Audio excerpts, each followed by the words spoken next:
stand tall. Words are blades that never fall.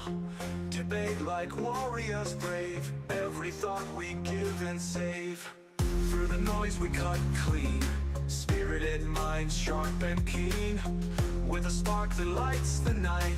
Join us in this epic fight. Welcome to the sports in our arena, where minds clash and thoughts gleam.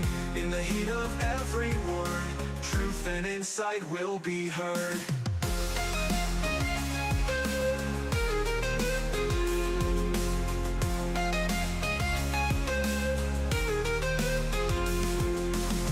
Buckle up and take your stance. In this arena there's no chance to escape the vibrant lore.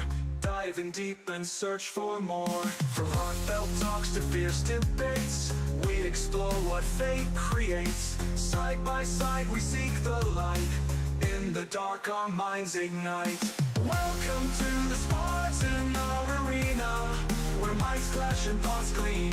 In the heat of every word, truth and insight will be heard.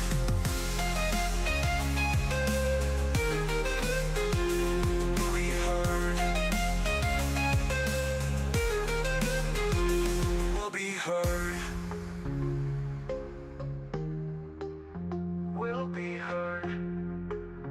Will be heard.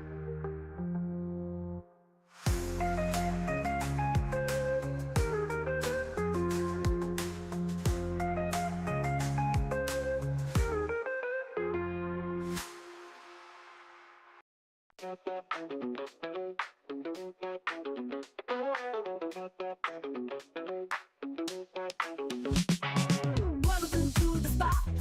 It's time to ignite. Oh yeah. Operation Hangout. The feeling's just right. Chilling with the crew. We're ready to groove. Opinions flying high. Come on, let's move. Hang out all night long, all night. Laughing and debating, playing our song. Oh yeah. Share your thoughts, don't be shy. Don't be shy. Operation Hangout, let's reach for the sky. Let's fly. Pull up a chair, let's get in the zone. Voices blending smooth like a funky trombone. Oh yeah. Topics from the heart, making us think. With a twist and a shout, raise up your drink. Cheers. Hang out all night long, all night. Laughing and debating, playing our song. Oh yeah. Share your thoughts, don't be shy. Don't be shy. Operation Hangout, let's reach for the sky. Let's fly. Bring it down, shake it up, feel the beat. With every word we share, the circle's complete. Living loud, think it proud, that's what we do. Oh yeah. Join the club, come on through, we're waiting for you. Alright. Hang out all night long, all night. Laughing and debating, playing our song. Oh yeah.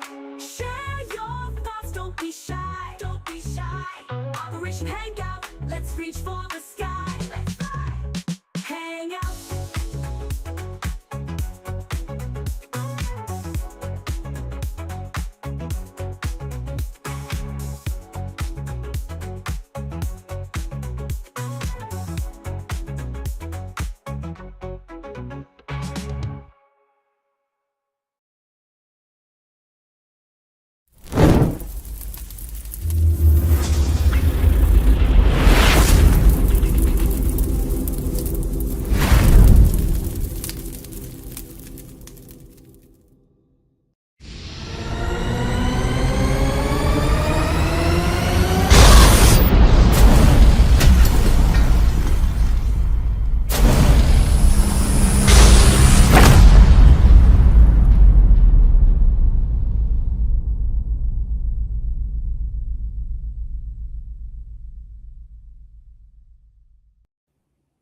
What is going on, everybody? We're back at it.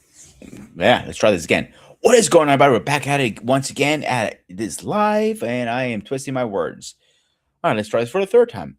What is going on, everybody? We're back at it. Wow, I cannot talk tonight for some reason. Well, you know where you're at. You're at Spartan SQ Network. I am your host, the Spartan, aka Peter. How is everybody doing tonight? For some reason, I'm twisting my words. I have no idea why. But tonight, at this episode, we are going to talk about rivals. Wrestling has some great rivals over the years, to the point that they're iconic. To remember the rivalry is just unique. If you lived through those times, you can still talk about them to this day. And it's a great conversation. Hey Eric, what is going on, my man? But do me a favor, guys, before you come, as you come in, please make sure you hit the like, share, and subscribe. Share the stream. Tell your friends to come over here and say hi. Make sure your friends sub to the channel. Let's get the word out, everybody. All right. So rivalries. Like, who do we remember as rivalries? So I have a couple lists here I want to go over really fast. So we have my first one is on the list is, let's get my list up here. Okay, so the number one on the list was, because I did some research on for of course, it was in the 90s, Stone Cold Steve Austin versus The Rock. That was a rivalry of beyond rivalries. And that's not, personally, that's not my top one, actually, believe it or not. Second place, we have Hulk Hogan versus Macho Man Randy Savage. Then we have Undertaker versus Kane. That was okay. It wasn't iconic, in my opinion. This one is not my top one, but is up there in my list. And because of the screw job. Monotroy screw drop is iconic. People still talk about it to this day. And of course, I am talking about Bret Hart versus Shawn Michaels. That is unique. This one I don't remember too much. This is more Eric's era. Ric Flair versus Dusty Rhodes. Then moving further to a more newer era, we have John Cena versus Randy Orton. Another good one. Triple H and The Rock. That comes up here a couple times on the list, believe it or not, guys. Then we have Sting and Ric Flair again. CM Punk, John Cena, another one. And then again, it comes again, like I said. But this time it's reversed. The Rock versus Triple H. To me, it's tomato tomato, I think. Then you have the couple bonuses of Undertaker versus Shawn Michaels, Edge versus Cena, Brock Lesnar, Roman Reigns, Kevin Owens, Sami Zayn, Hardy Boys, Dudley Boys, Edge, and Christian. There are a bunch here of rivalries, but there's a bunch of them that they still don't show up on the list, and I think they are missed out. The one, I think it was, to me, it was my favorite rivalry, and it was Icon versus Icon. And during the match, the crowd switched, and it turned. What's going on? What's going on, my man? And the crowd switched during the match, and I'm talking about The Rock versus Hogan, or Hogan versus Rock, whatever, however you want to call it. So there are a bunch of rivalries. The Rock versus H is still very iconic, and that was the one that I think got me thinking about rivalries more than anything, because those guys were off and on for years. Off, on, off, on, off, on. But the other rivalry is not mentioned here, and it's sad because it lasted a whole year. And you don't see that too often lasting a year, is The Rock versus John Cena. If you were around that time, it started at WrestleMania. I can't remember which WrestleMania number was it. But it went all through the whole year to the next WrestleMania. Partially because of The Rock's what is that called?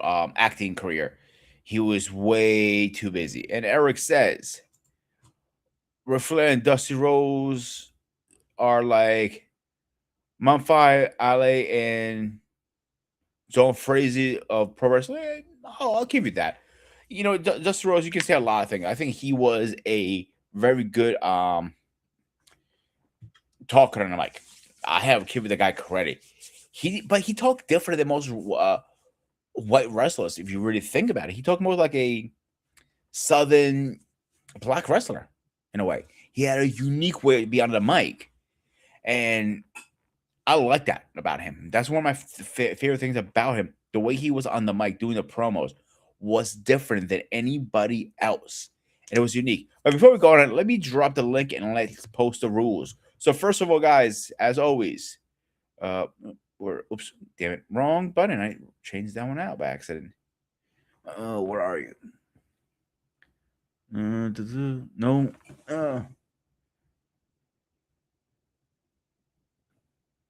Up here we go. Back to this one. So rules are very simple, guys. Number one. So no personal attack, issues, threats, violent language, race, sex, all that nice stuff. And if you want to join the stream, it's very simple, guys. There's very simple rules. One, no smoking on camera. Two, no eating on camera. Please dress appropriately. Camera must be on and mic might be on. All right, let's get Wally on, but Wally, you have the right icon on, buddy, and your name you have to get changed. Yeah, that goes with the simple fact of me being connected. For some reason, they make this way. I don't know why. So if you hit the three dots next to your name and go edit and title, you can change all that stuff and add to it. You need to. Yeah. Well, I get it. You're kind of jealous of my my nickname and everything, but No.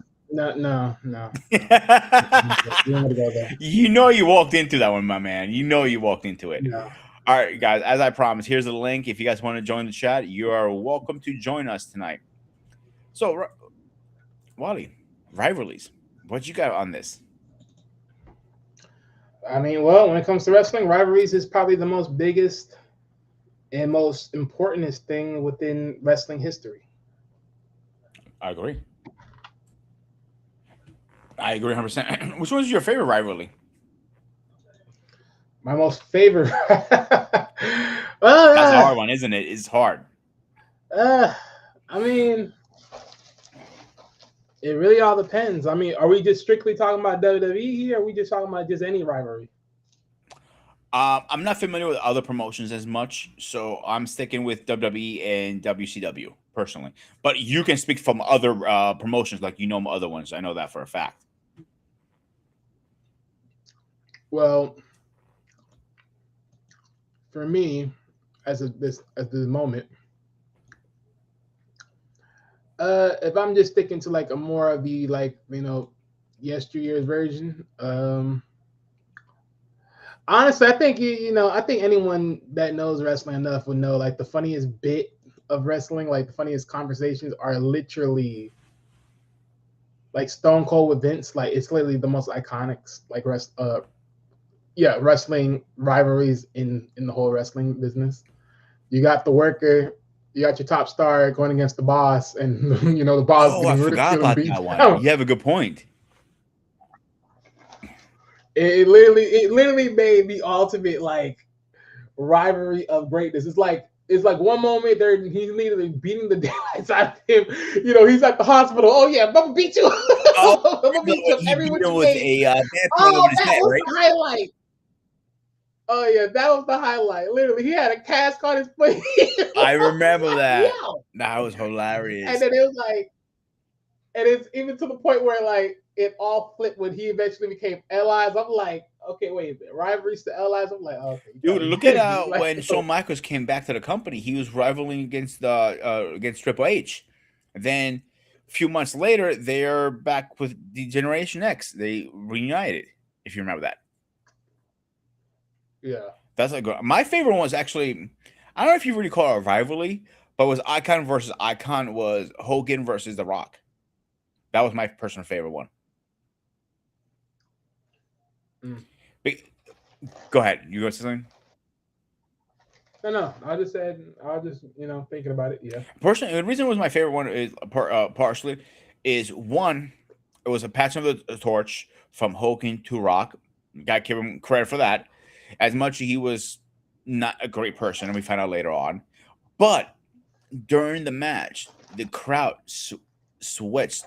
There was cheering The Rock. Then towards the end, there was cheering the Hogan, and they had a change the finish during the match. I don't know if you knew that.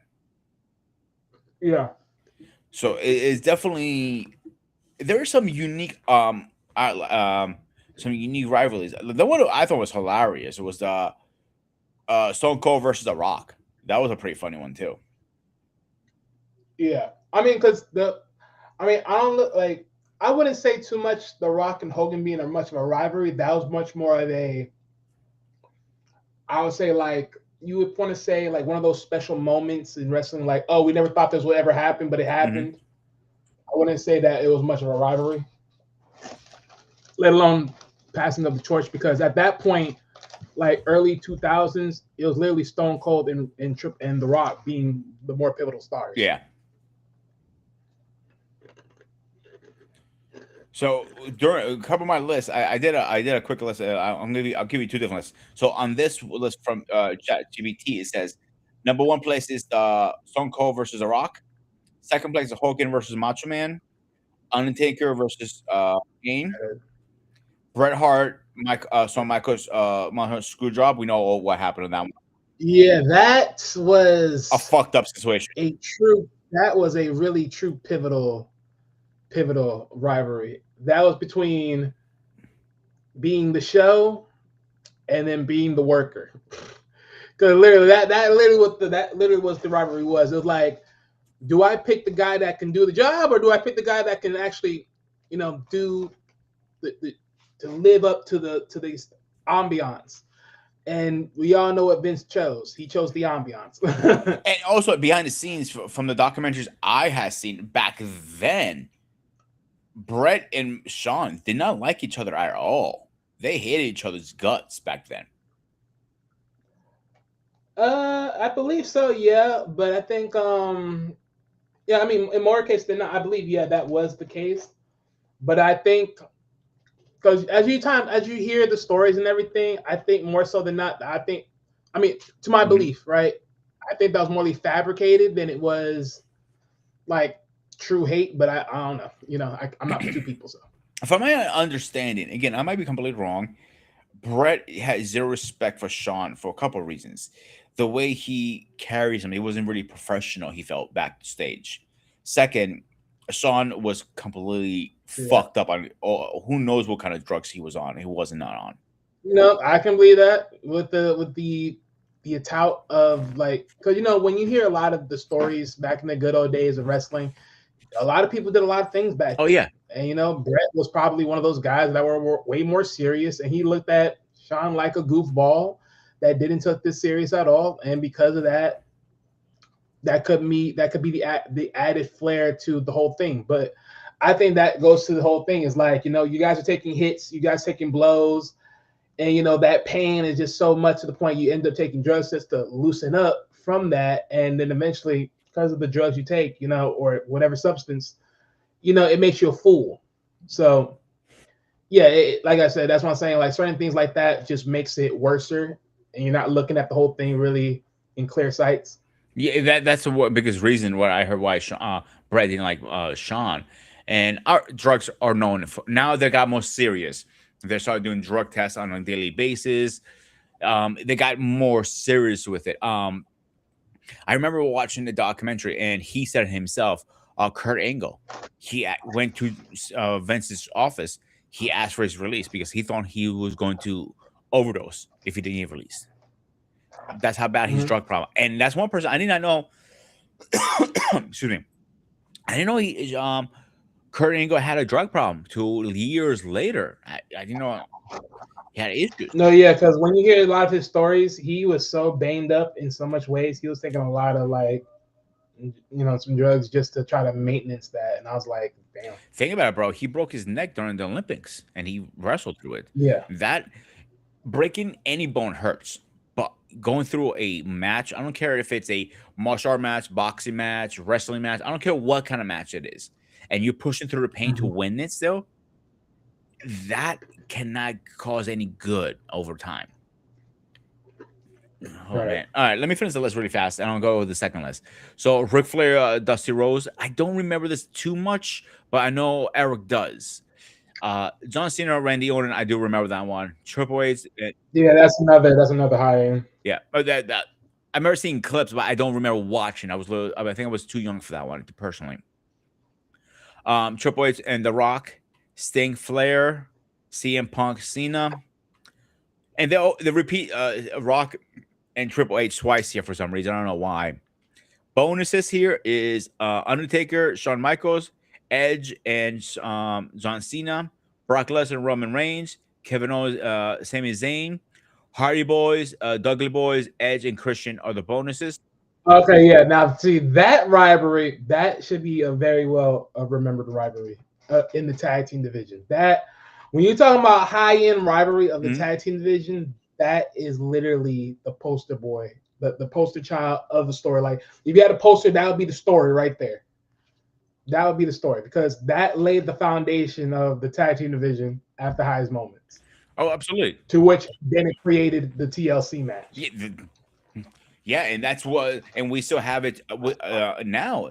They have a whole pay per view on it now. If you think about it, if it Yeah. wasn't for these guys, we would be probably talking about something else. And Right. you gotta give them credit; they have done some incredible tag teams. Those all 6 men, and Mhm. even the Hardy Boys, bro. Think about how much shit they have put themselves into. Yeah, especially since they were the higher they were the higher flyers of the team. Jeff Hardy was the word. Oh man, Jeff Hardy, he put himself in so much pain. I like some of those stuff I saw. I remember Yeah. watching, and I remember who was it? Jr. Literally screaming like, "I think he just broke himself in half." I'm like, I think Yeah. he actually Yeah. did. Yeah, because especially during that match, that three-way match, seeing Edge spear Jeff with the like while he was holding onto the titles and speared Oh, off the him and ladder. dropped him body. Dog, that was just epic. That was so epic. I'm sorry, that was impossible. And Paul, our president's in the house. Shawn Michaels and Mark Generant. I can't even pronounce that fucking last name. Were both. Marty Go ahead. Jonty, I mean Yeah. John Both were heavy Jannetty. drug users. Vince chose Sean. Again, drugs were humongous back then. And you see stuff, both of those were neck and neck in 1983. And the last comment, and we're going to continue our conversation, totally different. Kurt was a heavy met, not recovering drug. And that's true. He was on more oxys and stuff like that. But before we move on, I know there were a few documentaries with DDP. Actually, he did it. He saved a lot of Mhm. wrestlers. You see how fucked up. What's his name? Jake the Snake, for example. Mhm. He was in a bad condition when he found them. Between drinking and using drugs, and he was a smoker on top of that. Mm. You got to give the guy credit. Yeah. DDP, you got to give him credit. I don't think DDP. No, yeah, because if I'm not mistaken, yeah, DDP did a lot of like fitness, fitness stuff after wrestling, which helped reconstruct the body. Because I remembered he had a business that he presented on Shark Tank when I saw that episode. So yeah, Oh, he does. yeah, he's definitely working. When I yeah. met him a few years back at New York Comic Con, we start talking. He handed me a card. You check. He goes, it was like a promotion card for his fitness thing, DDP Mhm. yoga. And my cousin goes, he's a martial artist actually, so I don't think he needs that. So we start bullshit back and forth. And so the long story short, the reason he started DDP yoga is to help hurting wrestlers mostly, but he pushed it out for the public too. But I would say one thing: I love DDP. I think he's a great wrestler, but he didn't have a great career. I'll say that much. If you disagree, please tell me. Well, as far as Yeah. DDP's story, like from his time of wrestling, I think he was good for what he was. It's just like he wasn't the overachiever person. He was just more of the overcomer Mhm. person. So to the point of story and everything else within wrestling, I think they pretty much sold him good. They could have did more, but that was WCW though. So Yeah, and Paul has a question for us, so maybe you want to take the question. I'll piggyback off you. Are they? are you defining rivalries by storylines or quality of matches? Both. Absolutely both. Why one or the other? Both. I think you need hand to hand. If you don't have a good story, you don't have a good match. If you have a good match, you have a good story. They go hand to hand. You can't avoid that, unfortunately. I mean, really, you can't. I mean, again, like, granted, I know I mentioned before, like Stone Cold and Vince were like one thing another, and granted, yeah, they probably didn't had like ultimate great matches. Like probably Stone Cold carried it, wither it for a long time and let it, carry it all, and then eventually finish it off. But in more case than not, most people, like most like higher up stories, like for instance, you want to talk about John Cena, Randy Orton, that's both. You don't really take one or the other. That's both. Yeah. So, The Rock with Stone Cold, that's both. Triple H and Stone Cold, or Triple H and The Rock. Either which way you look at it, that's both. I mean, we're just naming what we're just throwing out there for right now. But yeah. But for anyone that has one, put it out there. I know Eric put some out there, but I was too young for all that. Well, matter of fact, not even born when all that happened. Oh, absolutely. I'm gonna go over the second list on Google now, really fast. So some of them are gonna repeat itself. So just bear with us, guys. Stone Cold versus McMahon, like you said, Wally. Rock versus Stone Cold. Shawn versus Bret Hart. Undertaker and Kane. Hogan and Randy Orton. I'm sorry, Randy Savage. Rick versus Steamboat. I didn't know their rivalry was that iconic, to believe it or not. Well, you got to think about it for the times. Yeah, good point. This is in New Japan Wrestling. This one I'm not familiar with. Maybe you are. Hokushima Tasakulu. I'm butchering the name. Kazuku Okohara. Are you familiar with those guys? Yeah, no, that's probably ahead of my time. Probably. We got some more. I'm not gonna bother pronouncing the next one because I'm gonna butcher completely. I'm gonna skip that one. John Cena versus Punk. We mentioned Undertaker and Shawn. Triple H and Rock. Kevin Owens and Kazuku. I'm sorry. Kenan Omega versus Kazuku Kolahaka. Okay, I think I know what they're talking about. Yeah. Von Erich. This is way before our time. This is more Eric's time. Von Erich versus Freddie Firebird was the last one on that list, and that's all of it. Yeah, definitely for our time, but I have heard of that. Oh, I have heard, dude. One thing I will say about the Von Erichs, they're tragic. Their story. Have you seen the movie of them? I haven't seen the movie, but I do know about them. Hey, somebody's making a comment about you, my man. I'm not older than you, Craig, so I'm looking for my age. And we got another comment coming in from our man Anton. Bret Hart versus Shawn Michaels. Bret Hart versus Shawn Michaels. Hey, those are all iconic. You mentioned that earlier. But let's speak about the storyline for a second. What makes a good storyline or rivalry? Something that has a spark. Somebody has turned heel, I think, to turn that rivalry. I mean, no, I think it's more than that. It's like you gotta think about it. Who's the best person for the job? That's one. Two, where are they at the time within the promotion as they're becoming to be the rival? Because think about it. Usually when big rivalries step up, is usually when you're almost at the pinnacle of reaching a potential goal. Good point. So for instance, Bret and Shawn Michaels, perfect example. Both of them were pinnacling to what? The world title. It made it easy for that rivalry to be what it is, right? Some cases it could be like, for instance, what Prince will say, Kane versus Undertaker. That's more so of an internal rivalry, more than just titles, right? So it's all about setting up the right visuals of said storyline. Ricky Steamboat and Ric Flair didn't have the greatest storyline in 1989. But they had some of the greatest matches in history. Yeah, and that's why I would say like that. Like again, that's different for them times because at least that back then storytelling wasn't really pinnacle back then than it is now. So that time, yeah, I'll definitely have to say that's more about the matches more than anything Yeah, I else. agree. But yeah, It comes down to, again, different eras. In today's era, you definitely need a good storyline to follow up with the match. I'll give you the most newest one, the last couple of years, and I'm glad they're not doing it for a third part three. Was American Nightmare versus Roman Reigns. Like, the most newest one, I said, and I say the greatest one. yeah, it's the most newest one, but it's not really that much of the interesting No, one. Um, it's not the most interesting one. Granted, the story could have been more deeper if they tailor it the right way, but it's not that interesting. no, it's. I think the rivalries now are pretty lame, to be honest with you.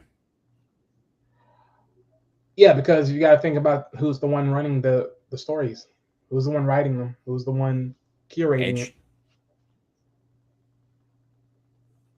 Right? It wasn't Triple What is H it? running that one. I'm not mistaken. I I know he has a hand in it because he's one of the people that oversees everything. But was he the main writer of it? No, but he damn sure the one that's overseeing it, and he's letting it rock. So with that, for me, is just like, as I said, I don't really look at that as one of the higher ups. It's a rivalry, but it wasn't one of the highest rivalries. Like, it will never reach top 10, let alone top 5. They're Top saying 50. actually online right now is Cody Rhodes versus Kevin Owens was one of the best ones of the newer era one. These are the top ones from. Yeah, and that failed to I'm me. sorry. And that failed to me. The match was one thing, but the storytelling failed to me. The story wasn't the greatest because he was just like a crybaby. He stole somebody's belt, said, "Oh, this is really mine, not yours." But well, I didn't connect with that story at all. But the top stories on the top rivalries, excuse me, in 2025 were John Cena versus Cody Rhodes. I don't see it. Kevin Owens and Cody Rhodes again. I mean, if they're talking about for the current time, I mean, yeah, for that, at least for their current time within where it is right now, that's their best that they've delivered, but it's literally the horriblest that Yeah, they've delivered. that one I did enjoy somewhat was is coming up now. Is the next one on the list is CM Punk and Seth Rollins. That one I did enjoy. They went a little more deeper with that one, I think. I mean, to be honest, there was real heat there, so I understand why it's more Mhm. enjoyable. And I ain't gonna lie, I did like it too. My only problem with it was I just didn't like the. Here's my one thing I really hate about certain things, and that is like things in motion of certain other things. Like, okay, like don't get me wrong, I love the surprise that Seth Rollins did when he surprised the world that, oh, did you thought I was injured? No, no, no, no, no, no, no, no, no. I'm well prepared. When he did that, I was like, see, now y'all doing something right. Now you're doing something right. And then he did the cash and I was like, okay, yeah, you know what? I get behind this. This is clever. The whole surprise, the whole shebang, false injury, lies. Keep the cave fed alive at that moment. Mhm. And then whoosh, I'm gonna beat your behind. That was smart.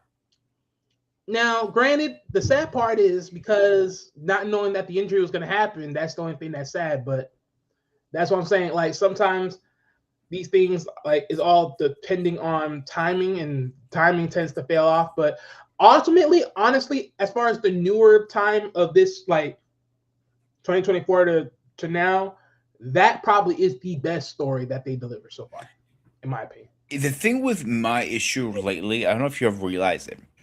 They've been using a lot of mask surprise wrestlers lately. If you realize that, or was it me? I realized it. This is my thing. The mask getup is getting like sort of tiring, but at the same time, I get it, right? It's like, oh, well, this worked, so if it ain't broken, keep They using milked the it. shit out of it, But bro. it's They're a milking problem. the shit out of that shit. Yeah, and that's the problem. It's becoming to be very hard because you're not using it unique. Because first you did that with the Usos with the whole mask thing, and it was nice at that point. Now we got this mass attacker. But the thing is, with the mass attacker first time, which we end up finding out was being Austin Theory, which everyone knew because everyone was saying it left and right. The biggest problem was Austin Theory, well, at least was fully covered before he unveiled himself. The only problem is everyone keep using the curve stomp to make it believe like, oh, it's Seth Rollins, it's Seth Rollins. I'm like, but then now what's the reason now? Because now this newer person is constantly using the curve stomp, and it's so horrible. And it's like there's certain things that people are saying in the current timeline of the stories, like, oh, Austin Theory was a little scared to hop into the ring to help out, and it seemed like, oh, he's already selling the telltale signs. And I'm like, oh wow, okay, well, this is how you ruin the story right now. It's like, really? If you're not gonna be all in, then don't shoot. Let me ask you this question, bro. When The Rock came back, was it last year or a year before? I can't remember. Probably the year Yeah, before. and that he was pretty much kicking Cody's ass all over the place. How did you feel about that? That was a little bit of rivalry there. Would you consider that or no? It was a rivalry, but my thing about it is it never got done. Oh yeah, they put the plug in before it was too late. So because of that, it's like we don't know the end of that. Was that supposed to be a thing of him beating him up only to then, surprise everyone and then magically become a bad guy at that point? No one doesn't know. No one knows what would the end be looking like. So because it never got sold, it was like, well, shrug shoulders. I don't remember why they put the plug on that. Do you remember? I think more so than not, it was The Rock because of the whole movie things and his timing. If not that, then it's slightly partly that with the direction of how to sell the thing, which was like, I guess what most people are angling is the back and forth between him and Triple H. So yeah. Okay, I'll give you that. The one that I wanted to see, and this has been rumored for years and years, was The Rock versus Roman Reigns. And I know for a fact that is never going to happen. I don't think The Rock is going to ever step in a ring and wrestle ever again after what happened with him between Cena and Rock, because he blew his groin out, I think, was it? Who? The Rock during the Cena match we had back a couple years back when he came back the first time. That I do not know of. Yeah, when he was wrestling Cena back, when he came back after the long. Yeah, I remember when he first came back. I never heard that he had a groin injury. I don't remember it was a groin injury, but it was around his groin area. I remember at least. So during the match, I remember he felt something was off. So he literally he was on the ground or something. So he kind of put his hand through his tights to see, okay, something's off. Even the ref said, "Do you want me to call it? Throw the X up." Nope. He went through the match and everything, and he was in pain the whole time. And that's another reason why they say the match was so bad, because he was in so much pain. I haven't heard that part, to be honest. Yeah, he said, especially since by the time he did it the first time, it didn't look like at first that he really had. I mean, granted, it could have been adrenaline that was part of it, but it didn't really seem like it was a problem the first time coming in. Granted, I might have to relook to make sure, but it didn't look like he really had that much of a deficiency the first time around. Second time, you could somewhat say it was it was sort of a problem, but I don't know about the first time. Yeah, who knows? But again, like I think Paul mentioned in a couple of the other streams when we were talking about wrestling on the Hangout show that he got hurt when he first came back. But I don't ever see not John Cena. What was I gonna say? Shit. The Rock and Roman Reigns is gonna ever happen, to be honest with you. Oh yeah, that was over so too. That's what I'm saying. It's pointless. Yeah. I do think that could be a very, very good match if it's put together correctly. And that is the problem now. I mean, maybe like now, because of course The Rock dropped all that muscle. So if he's able to move faster, but honestly, I'm just not feeling it right now. He did lose a lot of muscle. I give him that. Once he got off that juice, he became a new person again. Like, people don't recognize him anymore. But the one I want to highlight was this one here, NWO. What was it? WCW versus NWO. That was a good one. But that one that people don't talk about too much. WCW versus NWO. NWO was in WCW. Yeah, but they were. I remember they were trying to split this. He was trying to split. Eric Bridge was trying to split the companies in two. NWO was supposed to be one company, and WCW was supposed to be one. It was kind of like rivalry inside of a company. Kind of. It was I stupid. mean, NWO was a group. I'm sorry. That wasn't really a corporate. That wasn't really a wrestling corporation. That was a group. Yeah, it wasn't sold very well, and it was really bad actually. That one that made sense to me, but it wasn't sold correctly. Again, because these guys were old. Let's call it how it is. It was H versus Sting. It was supposed to be NWO versus DX. That did not go well at all. That was a failure, 100% a fucking failure. Sting got hurt. What? 10 minutes into the match, I think was it? 10 minutes in the Yeah, match. he got hurt. Yeah, Sting. I didn't remember that. I remember freaking Triple H cheating using the sledgehammer. Yeah. But So he was going for a buckle. yeah, turnbuckle like press, and then he hit the turnbuckle with his head, and then it's like, okay, you know, all that. But for the most part about it, he was still able to compete. I mean, it was toward the time that when they let Triple H use this the sledgehammer, that was like the nice little. I think he used it, but I'm not remembering. But I believe he used it, and then that's what sort of like allowed the match to end. But honestly, it was a waste. It was like, no. This was like small term comeuppance for Triple H to get something a valuable win, because it's like, well, you couldn't get the Undertaker, so who's the best one to get? You got Sting, which honestly, you wasn't even the right person to take that away from him, anyways. No, Sting was above his time. He was above any time of him. He was above him beyond anyone he was still wrestling. Yeah. That's the thing that makes it so hilarious. That's why I'm like, you allow this mofo to do this out of all people? Like, no. I was actually that's thought not- Sting was never, ever going to step in the WWE ring. And to be honest, that was the worst thing that ever happened the moment he did. Yeah.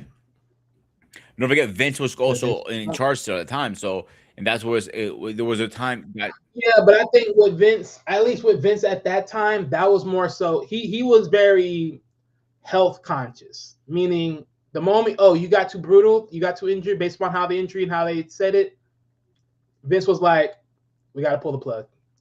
He was too health conscious at that time. So he was like, if you're an oldie wrestler and you got health issues, health scares, we'd have to pull the plug. He wasn't going to go for it.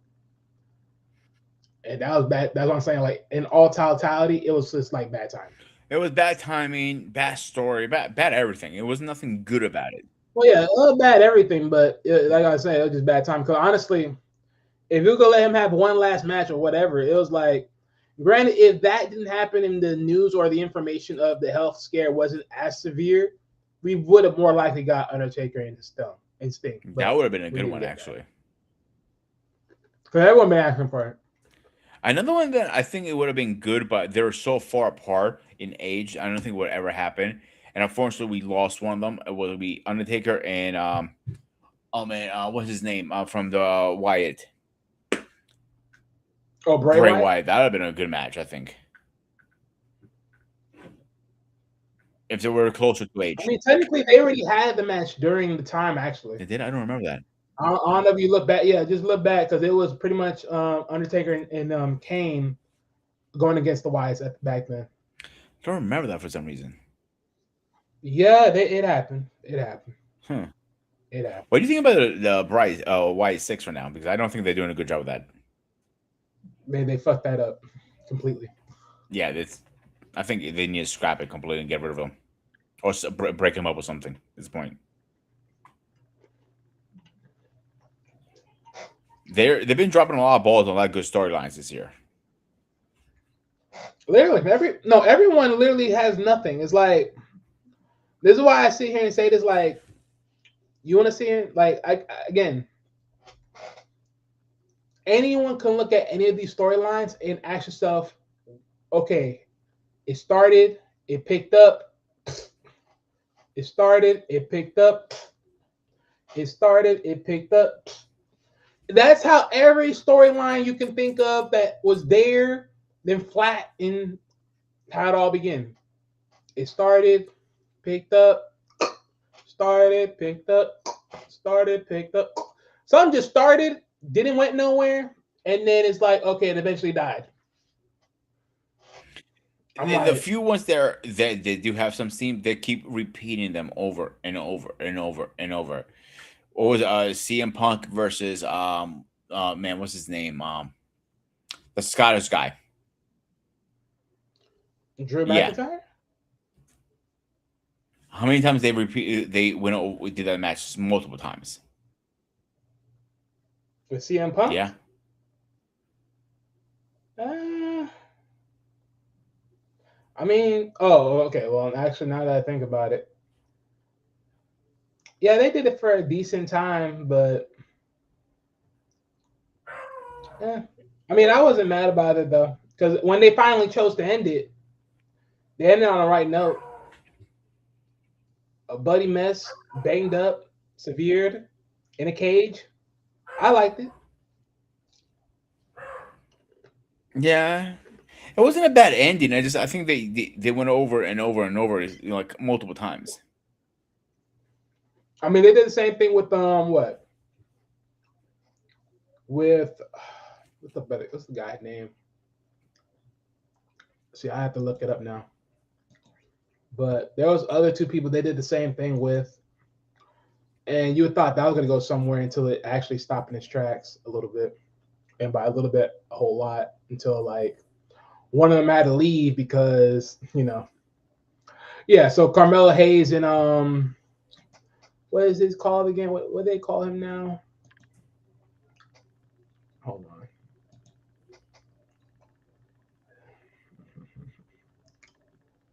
I forgot his name. Oh my gosh.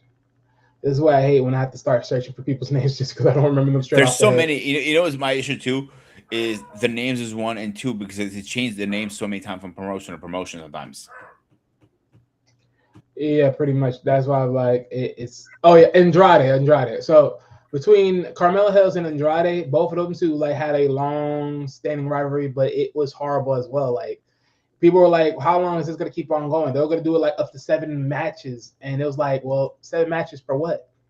Nothing." It was like 7 matches. What did it end up getting you? Nothing. Good point. Like literally, they pretty much did the best of 7 series, and it ultimately got them nowhere. I mean, technically, most people thought that was going to be a United States title, and that's the reason why Andrade pretty much left because it was like, okay, I did all this, come back, and yet here I am doing nothing. And to make hard section again. Yeah, so it was just like it was just pretty much trash. So that's what pissed him off to get him to leave again because like it was like, come on, I come back. I'm trying to push out to be the best star. And guess what? My timing of all this becomes watered down and useless. Let's freak this. Yeah. That's the sad part, bro, because, when talk shit as much as you want, when Vince Russo was running creative, I don't think he did a bad job, to be honest with you. I actually like his storylines. No, he didn't do it. He didn't do bad at all. But some people hate him completely because he destroyed this, he did that. I'm like, yeah, he did a horrible job in WCW. I give him that. He didn't do a great job. But you also walked into a sinking ship at the time too. I always say this. It's a pick and choose how you want to look at certain things and certain timings of how people hold things and everything. But a lot of things have to be, a lot of things are done the way it's done. And, granted, I can understand that people feel like Vince Caruso is sort of like an indoor sabotager, right? Like he probably was working for Vince this whole time. He was in the door helping the man. In reality, he was just sinking them down. And then when it was perfect, he just swooped right, he just swooped out and walked in the back door and shook hands with Vince and then walk away and is like, hey, I'm over here now. And I'm over here telling great stories like it ain't nothing. Like, how the hell? Like, hey, pick and choose. But again, I say it like this. Everything is not solely on Vince Caruso unless they let you know that it was solely on him. And if it was, then it's like, well, did anyone stop him from writing these things, overcheck his work, put a nitpin in it and be like, hey, let's change the wheels a little bit of the direction? No. So it's like same thing. Who's stopping? Like no one is crediting, no one is stopping or nitpicking the works of the writers that are now running WWE right now. Because we saying it's Vince, I mean, we're saying it's Triple H ultimately, right? Because he's the main one looking over it, but he's not doing nothing over it. So do you blame the writers that are mainly doing it, or do you blame him because he's just not doing nothing overall? So it's like pick and choose. That's what I'm saying. There's always someone over Vince Caruso. It's not like Vince Caruso had ultimate control and he could do whatever freaking want. So pick and choose. But again, like I said, people always are pointing a finger at him, and he wasn't, like you said, somebody had to write off on this. Somebody had to approve it. If nobody approves it, but who was it? I saw it right here. Okay, this is the one that I think is the most funniest one personally. Eddie Guerrero versus Rey Mysterio. You say a lot of things about Eddie, but he was hilarious in the match in any ring. Oh, see, like any storyline Eddie's been a part of, he just sells it every single time. But that one, this was way too personal for television. I ain't gonna lie. You know the funny part? That was too personal for television. How many? What was it? 20 years ago he passed away. 10 years ago, whatever. Yeah. And they're doing it still with Dirty Dom now, and it still works. Oh yeah, that's the funny part. All right, I knew he was going to say something about this. Vince Russo is in internal galactic scum. I knew that was going to happen. I knew he was going to say something. And look, again, I know a lot of people got a lot of things to say about Vince Caruso, but it's like, hey, he may be a writer, but he's not the one that gets the final say. No. And wasn't Kevin Nash also a writer and storyline at WCW? I don't know about that. I would not. I mean, I don't know. Because again, well, if Eric Bischoff was the owner of WCW at that point, then that would be that. It could be possible if if Eric Bischoff was cool like that, but I don't know. One thing I will say was, and this is the biggest mistake, when they had Hogan and some other them had creative control, and if they didn't want to do the match, they wouldn't do it. If they said, I want to change the ending, literally as they're walking out, they can't change the ending. That was the biggest mistake I think they have done. At what time? In the whole WCW. When Hogan came in and he had creative control, don't you think that was a big mistake? Honestly, for what was going down in WCW at that point, honestly, you couldn't really know. And the reason why I say this is because, again, you got to think about the lightning in the bottle effect of NWO. When NWO came alive, it was literally the big helper to WCW being so popular, to the point it was the added popularity, and it was the added warfare, because it was like one of the main groups taking over, being the bad boys and running shit and saying it how they want to say it. So I think, honestly, letting him have that was okay, because, again, that's really what they were. They were loose cannons doing it by their rules. So I wouldn't be surprised. But you know what? Said this. It said this multiple times in multiple interviews. When they showed up at a live WCW event, what the biggest wow factor would have been for both sides of the company. Doesn't matter, you hate your work against each other, hate each other, or whatever. When DX showed up in that Jeep, and if they drove through those fucking gates, imagine the pop and how many people would be talking. Right. But those idiots closed that gate. I would have like, come on in. This would promote me more. No, yeah. People watching your show, so yeah. So yeah, but that's what I'm saying. But again, that's what I'm saying though. Even if they gave them creative rights, this goes back to the idea of how much creative rights do you get? and how much are you willing to give them until you have to be like, no, sorry, I gotta stop you right here. That's the reality. So that's what I'm saying. Like, regardless, same way with these writers. If you're getting people to write something, you have the right to look and say keep going, or pin it and be like, we got to stop right here because this got to change because that don't sound right. And it's the same thing. So the same way for me, I don't see it as it was a big hurt. Granted, now you want to talk about, Hulk Hogan in the time when he had TNA / Impact, that was a big hurt. That's another one. That's another that was a huge hurt. But that's all, of course, this is about rivalries, but that was a huge hurt. But we're talking about inside, like, as far as that timing, I don't see that as a real huge hurt because, again, this was about warfare. And you were doing anything to just be popular. And at that time, they were being popular. Now, again, when the wave was sort of shifting, we had to change and everything else, that's when you should have nipped in the bud eventually, then do something else. But I think that wasn't really the precursor because you got to also think about it. Eventually, WCW was eventually hold with Stephanie and Shane being there, which, again, depending on, again, this is all storytelling. So there's always some backdoor talks between the two. This is not like, oh, we're not friends or nothing. No. Y'all friends. Y'all business people. Y'all friends. Y'all working with each other. You think they were working with each other? How did we all come to this? You think WCW and WWE were working with each other? Why was Eric Bischoff able to come and be the Raw general manager? Why was the guy that we know as the Lord of ECW able to be in WWE right now? Let's be real here. Come on. They're all business people. They're selling entertainment. Come on.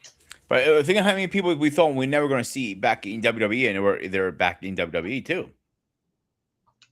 Hey. It's business, and like you said, even they were against each other. Maybe let's say pretend for a minute they didn't talk to each other. Like you disagree. But they can, after he bought the company, whoever, Eric Bischoff, TNA, whatever, it doesn't mean they cannot hire him afterwards.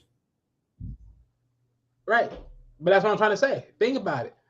When it all happened, what made you decide to shake the devil's hand, supposedly, and just decided to come right on in? Because I think, in full totality, I think they're in it together. And why? Because, again, drama sells. And WWE versus WCW was drama.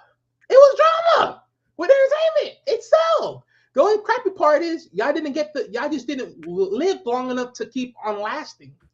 Y'all died out because the money ran out. You got fucked. Oh yeah, they were hemorrhaging money for a long time. Right, and that's what I'm saying. Like, think about it. Same thing. Like I say it again, right? What was the reason? The same people. You have the same people. Mm-hmm. You went to TNA. You did all this. Y'all could have probably did that same thing again. TNA / Impact versus WWE. Y'all could have probably did that again. I thought it was going to be honest with you. Right, but the thing is, why it never happened? Because it don't make no sense. Vince didn't have to do that no more. But that's the whole point. Like, when you think about where it was back then to where it is now, why wasn't the same way happen? Because they don't need to do that no more. It's not necessary. We sell without you. We sell good without you. That's the whole point. Back then, it was reasonable because back then it needed to drive numbers. It needed to drive viewers. It needed to drive people to them. And that thing right there, I guarantee you, in my honest opinion, if WWE and WCW wasn't what they were back then, I don't think so it would be the same. We don't know what if then, obviously. Well, yeah, of course. But I'm just saying, like, just knowing that was like one of the big drivers, I don't think so. It would be like we would be looking at this at the same hype without that being. One thing I will say, and we're going to get back on track on this, what's thrown me off a loop is seeing WWE working with another promotion. Back in the day, you were never even seen shaking hands with another promotion or work with them. Same thing with AEW. That's what I'm sorry? To where we are right. No, that's what I'm saying. It's like where it was back then. Yeah, back then, yeah, he did that. And he drove numbers. Today, he wouldn't probably do that because it would make no sense. Okay, let's see. Prince said a lot of young WCW wrestlers were able to become superstars in WWE. Yeah, they were. They definitely were. Booker T, for example. Yeah, Booker T was definitely one of the people that came from WCW that became a bigger star. The one that I I don't mean, think granted, he got pushed way too hard because after a while you realize he does the same things over and over. He was one of my favorite wrestlers, but I think he should retire a lot sooner than when he did. Was Goldberg? You don't agree? I mean, but see, that's the thing. Goldberg was one of those hype trains in the good old days too, where you when he walks through the building, everyone's like Goldberg. He was literally television. He He was. was I'm not like, if you denying that talking one about, bit. yeah, he was literally television just because of his persona that they gave them, that they sold perfectly. So now, as far as should he have retired early at a certain point, that I have to look back at what time frame you're talking about, and then like in that year of him like doing it, and then it's like he's gone. Because you got to think injuries are gonna hurt and slow down certain people to the point where like they have to rebuild that vast old chemistry that they had of themselves, where they can Mhm. be at their certain pinnacle. So it's like injuries are going to be a thing that slows down people. Now, granted, if you want to talk about like in the lather years, like around this time frame before he actually retired, yeah, he should have definitely stayed the fuck away. Yeah, that's what I'm talking about. Like the Oh yeah, yeah, yeah. And that's just their pride, their pride and ego. and here's again, back to the wrestlers he was saying: Booker T, Stone Cold Steve Austin, Chris Benoit, and there's only Yeah, Stone Cold got a whole makeover when he swapped over. He got a whole makeover. Triple H too. He started at WCW Yeah, too. yeah. Triple H definitely had a different makeover look, but yeah, but yeah, a lot of them back in the days had a way different makeup look back then.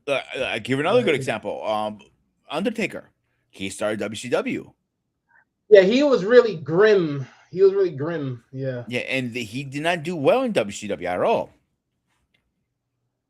And the funny part, he Yeah. became one of the best wrestlers ever made. Well, yeah. I mean, yeah, where they start wasn't the greatest, but where they ended was definitely a game changer. So but that's what I'm trying to say. Like a lot of people, like they had the right framework, they just didn't have the right closing of selling the Yeah, sorry. the wrestler to the right visuals, because of course you had the right mindset, you just didn't sold it in the The right person direction. that I think he was not retired correctly, I think it was AJ Styles, the way they did it. Yeah, that was Sad. entirely stupid. Yeah. But honestly, I'm gonna leave that alone because I don't think so. That was a real retirement match. That's just a story You retirement think so? match.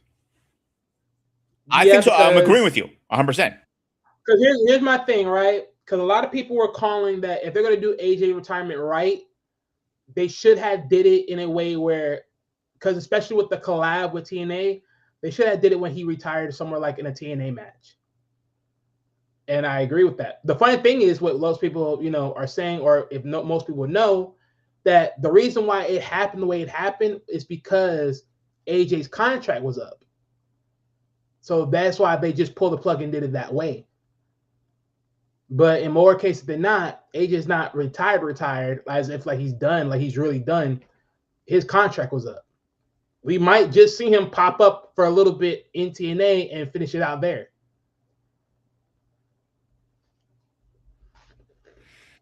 So for me personally, if he does so has it to the point before he actually closed the chapter, I would want him to kick it with TNA, because I think right there, because especially because I know it took a lot for him to really reconsider going back there because of the history and all too much of the trauma and the stupid storytelling that they did.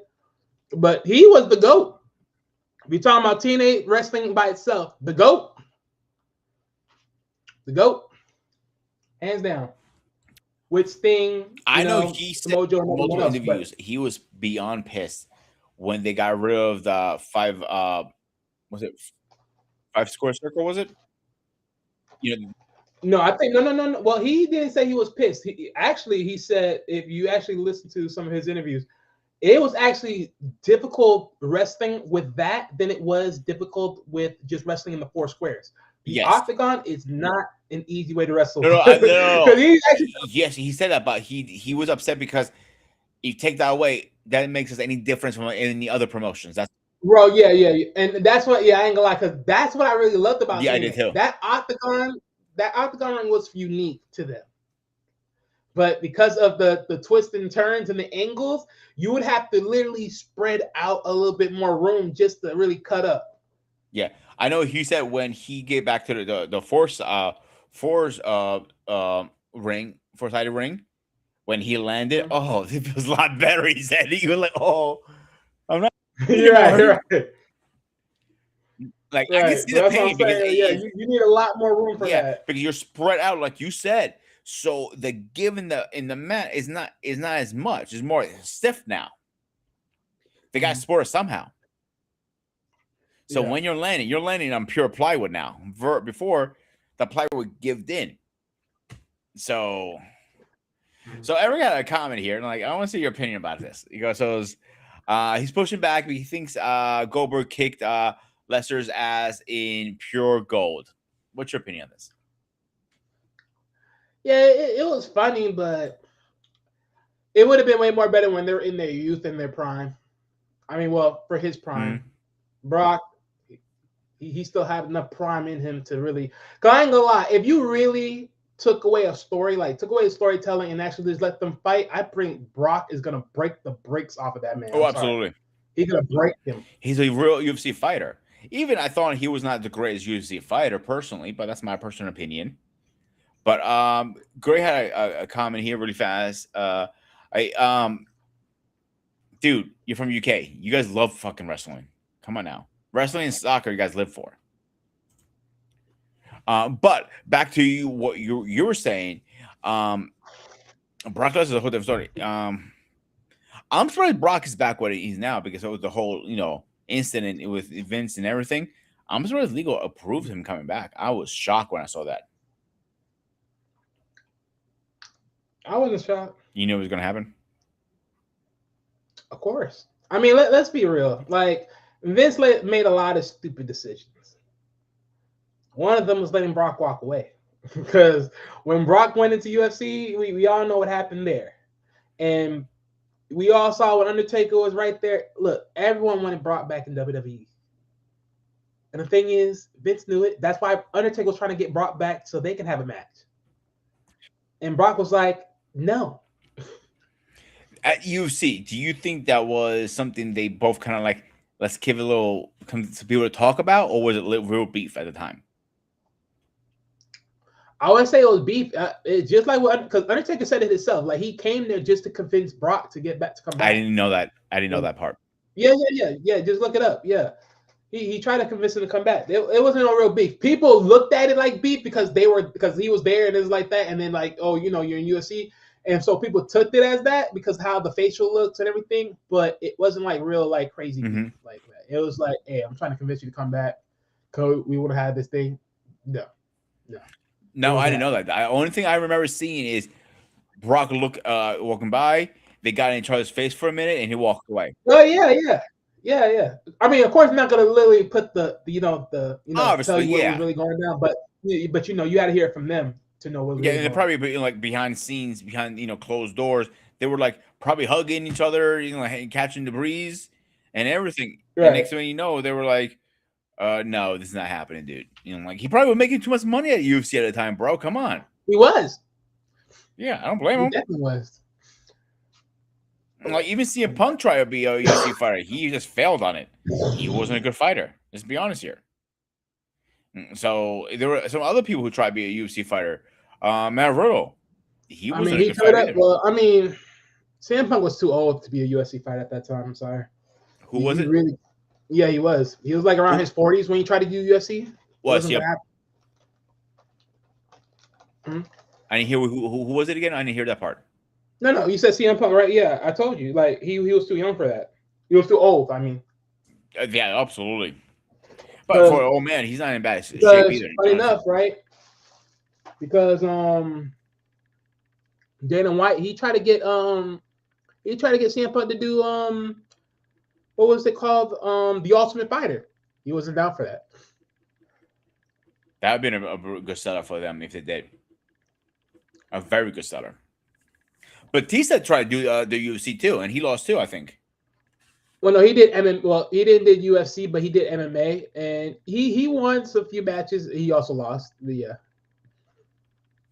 but he was just too muscular though. That wrestling size build that had to stop. That they had it like if they were really gonna get into UFC, that muscular wrestling size build had to be cut, which is why there wasn't like you go look up a Batista fight in MMA, you will see what I'm talking about. It was too stiff. You feel like you were I agree. questioning, and that's why I'm like, If you see that's Brock's first couple of fights, he was the same way. Yeah, but at least with Brock, he figured it out eventually. Yeah, but what was I gonna say? Eric talking about Frank Mir tapped out Lesnar out in UFC which was also pure gold. Yes, the same way how he also punched them and beat the daylights and hammer fist his face in. You have so much hate for so much strong people. Oh my gosh. No, don't get Eric going because if you got Eric start going with the attitude, the territory eras and everything, oh man, we're gonna get him to shut up. He's very passionate. Here comes the pain. But I was gonna say it's one wrestler is never gonna get a retirement match because he said he's never coming back. He's never ever gonna come back. What is going to be Batista? He's never gonna have a retirement match. Hey, my man, what's going on? What's going on, Peter? How's it going? What's up, Wally? How's it going? What's going on? Y'all can hear me? Yeah, you're nice and clear. What do you got on this, man?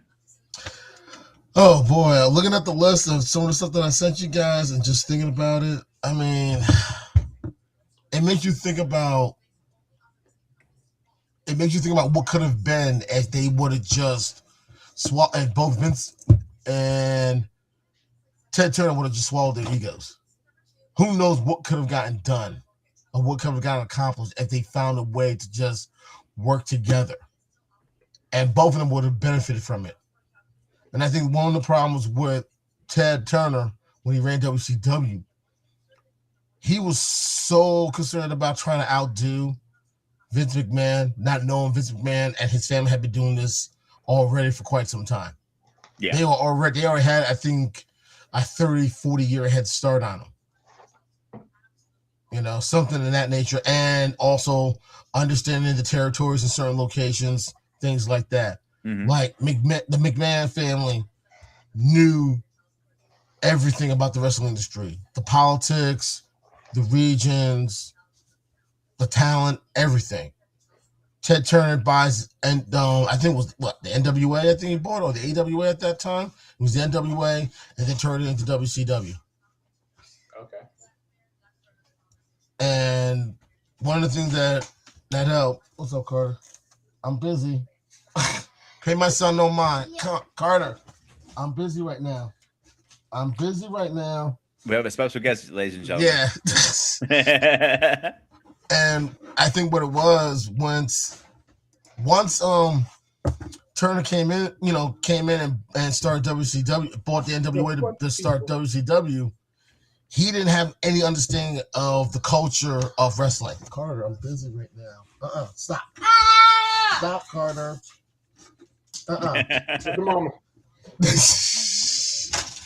So that's basically what it was. And I think if McMahon was willing to share with him that knowledge and everything how it works, Carter, stop.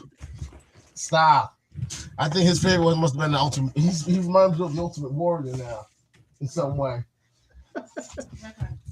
But I think if McMahon was willing to show Turner how things worked, I think that would have made it a little bit easier for him to understand the politics and how everything worked when it came to pro wrestling. And they probably would have found a way to make both promotions successful. I agree, and I think Wally will go back that up too, right, Wally? I mean, it all depends. I mean, I don't know where Vince's head was back then. Again, the fact that he did it the way where they were going back and forth is one thing, so I wouldn't be surprised if he was willing to. Mm-hmm. But to see the understanding of competition, I mean, it all depends. True. So that's my thing. But I always say this when it comes to Vince, as far as being a thriver, because you got to remember, a lot of people thought Vince was going to ruin his father's business and burn WWE to the ground. So he definitely had to make some step improvements. That is true. That is true. Because Go ahead. Because one of the things that people forget, a lot of the wrestling promotions were all regional, and then McMahon came up and bought them out, and then all of a sudden that's how he started building, laying the foundation for what's now the WWE. Back then, the WWF. He started going to the Midwest. He went to the South. He went to the West Coast. He started buying up a lot of these regionals, bringing in the talent, and finding a way to take over those territories. One of the territories I remember they had difficulty for a very long time was the Pacific Northwest, namely Portland, Oregon. And I remember for a period of time, both WCW and the WWE never did shows in Portland or anything in the state of Oregon, because I think that was the time where they had to do, where they would do, I think in order to do it, the state said that all the wrestlers, it was to do with mandatory drug testing. Mm-hmm. And that was a problem back then because everybody was using something kind of steroids or something back then. Yep. And that was really big. Like they all wanted to go to Portland. And I think right around that same time, I mean, I know the Trailblazers were still at Memorial Coliseum, and then when they built the Moda Center, at the time it was called the Rose Garden. And it was that, and people don't realize that arena has a really big arena floor. Like you can have war games there, you know, with the 2 rings and the cage. You can have World War III there, have 3 rings, you know, right next to each other, 90 wrestlers, and you still have a good amount of space to still have fans show up. That's how big the arena floor is. And I remember that was that big actually. Yeah, it is. I remember seeing a picture, put it like this. I remember seeing the picture where they took up half the basketball court where the Trailblazers play, and was still able to build a regulation-sized NHL rink for public skating.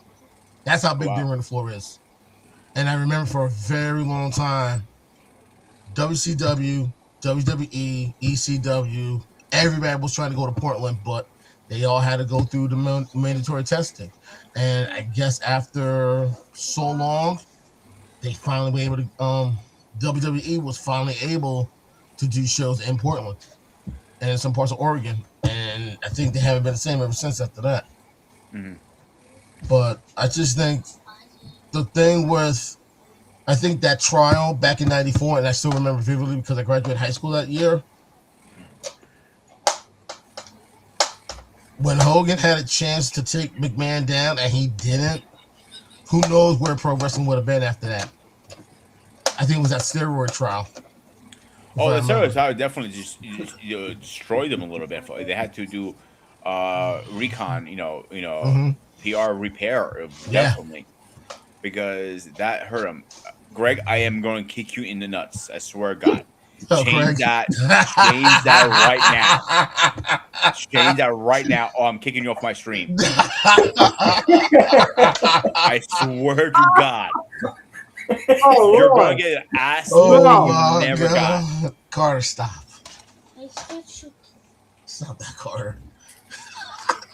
What's going on, Craig? Have mercy. Lord have mercy. Oh my God. You dude, get that. You're like 2 seconds about to be blocked off. You got 10 seconds. You already lost 8 of them. Christ. Oh. I'm gonna do this. But Greg, you really not into wrestling, dude? Like, I'm surprised. Like, that's the biggest thing in the UK. Wrestling and soccer, I thought it was. Well, it probably is. I just don't follow it. Okay. So, hey, I'm here to learn. It's a lot to learn. It's a lot to learn, believe it or not. It is. Well, I'm slowly learning about the football thing on another channel. So, All right. American football. But back to what we're talking about. Anton, what is your favorite rivalry? Oh man. I posted some of them in the chat. Hogan and Piper. Hogan and Savage. One rivalry I definitely liked, and it was Edge and Christian against the Hardys and the Dudleys. That's what started the TLC Yeah, we genre. mentioned that earlier. Yeah, that was definitely. I mean, it just showed all three of those tag teams. They brought something different, but at the same time, they found a way to work together, and it was great. I mean, I can't find any other way to describe it. What else was a good rivalry? I'm trying to think of. Oh man. Of course, people are going to talk about Ric Flair and Dusty Rhodes. You can throw Terry Funk in there as well. If I'm actually thinking of something from ECW. I don't remember any from ECW, to be honest with you. Say again? I really did watch ECW back in the day, to be honest. Oh, really? Oh, you would have loved it. Yeah, most likely I would. But, I believe if I remember correctly, you had to pay extra for that on your cable bill. Honestly, there was a way to get it on cable. Like, I think I remember every Friday or Saturday night around 1 a.m. they found a way to show it on cable for free for like a good 2-3 hours. Really? Yeah, there was a way that you were still able to watch it, and it was just one rivalry I could honestly say from ECW was Axel Rotten and Balls Mahoney. Look them up. Another one was definitely, who would it be? Tommy Dreamer against the Sandman. Tommy Dreamer against Raven. Sandman against Raven. Tommy Dreamer was against very high in the Raven was very up there. Tommy Dreamer in the franchise. Sabu was pretty up there too. Yeah, Sabu, definitely. Yeah, you gotta put Sabu up there. Definitely. God rest his soul. Sabu and that's a person that wrestled into the graveyard. Yes, literally. Jax literally. Too. What's the name? Was it Jax? He used to that he actually New wrestled Jack. his kid. Yeah, New Jack. That's New Jack. New Jack was New Jack was one of those special characters. You think? New Jack took it to a new level. Literally. R. Van Dam was R. Van Dam. One wrestler that people didn't realize that wrestled in ECW for a period of time and actually did real well was Bam Bam Bigelow. Yeah. And because I remember there was a match he did against Taz. And people forget Taz is pretty short. And people don't realize how tall Bam Bam Bigelow is. Oh, he's humongous. Yeah. And people don't realize that's that character. Say again? No, about Taz, because his time was cut short because of injury. Yeah. And what happened was Bam Bam Bigelow was very agile for his size. And another wrestler that was really big and very agile for his size was Bill DeMott. Also, Hugh. Oh God, what was his character's name? Hugh something. I'm trying to remember. Hugh Morris. See, I have a funny story to tell you, all you guys. You're gonna get a kick out of this. So, my uncle, my mom's brother, who lived in Jersey, he was humongous wrestling fan. I mean, he was addicted to this shit. Like, he worked and watched wrestling. That's all two things he ever did. Really? So he took my cousin to a WCW match. Okay. So they're coming out, and you know how these guys exchange words with you, and like, fuck you, you suck, whatever, right? Right. So him and my uncle got into it, like, really bad. They were cursing each other out. They got into each other's face. And my uncle, if I had to put a picture, I don't have a picture of him on my computer, of man, what's his name? Cody Rhodes' father, Dusty Rhodes. Dusty Rhodes and my uncle, they look exactly the same. Same height, Really? same build, same hair, same everything. Wow.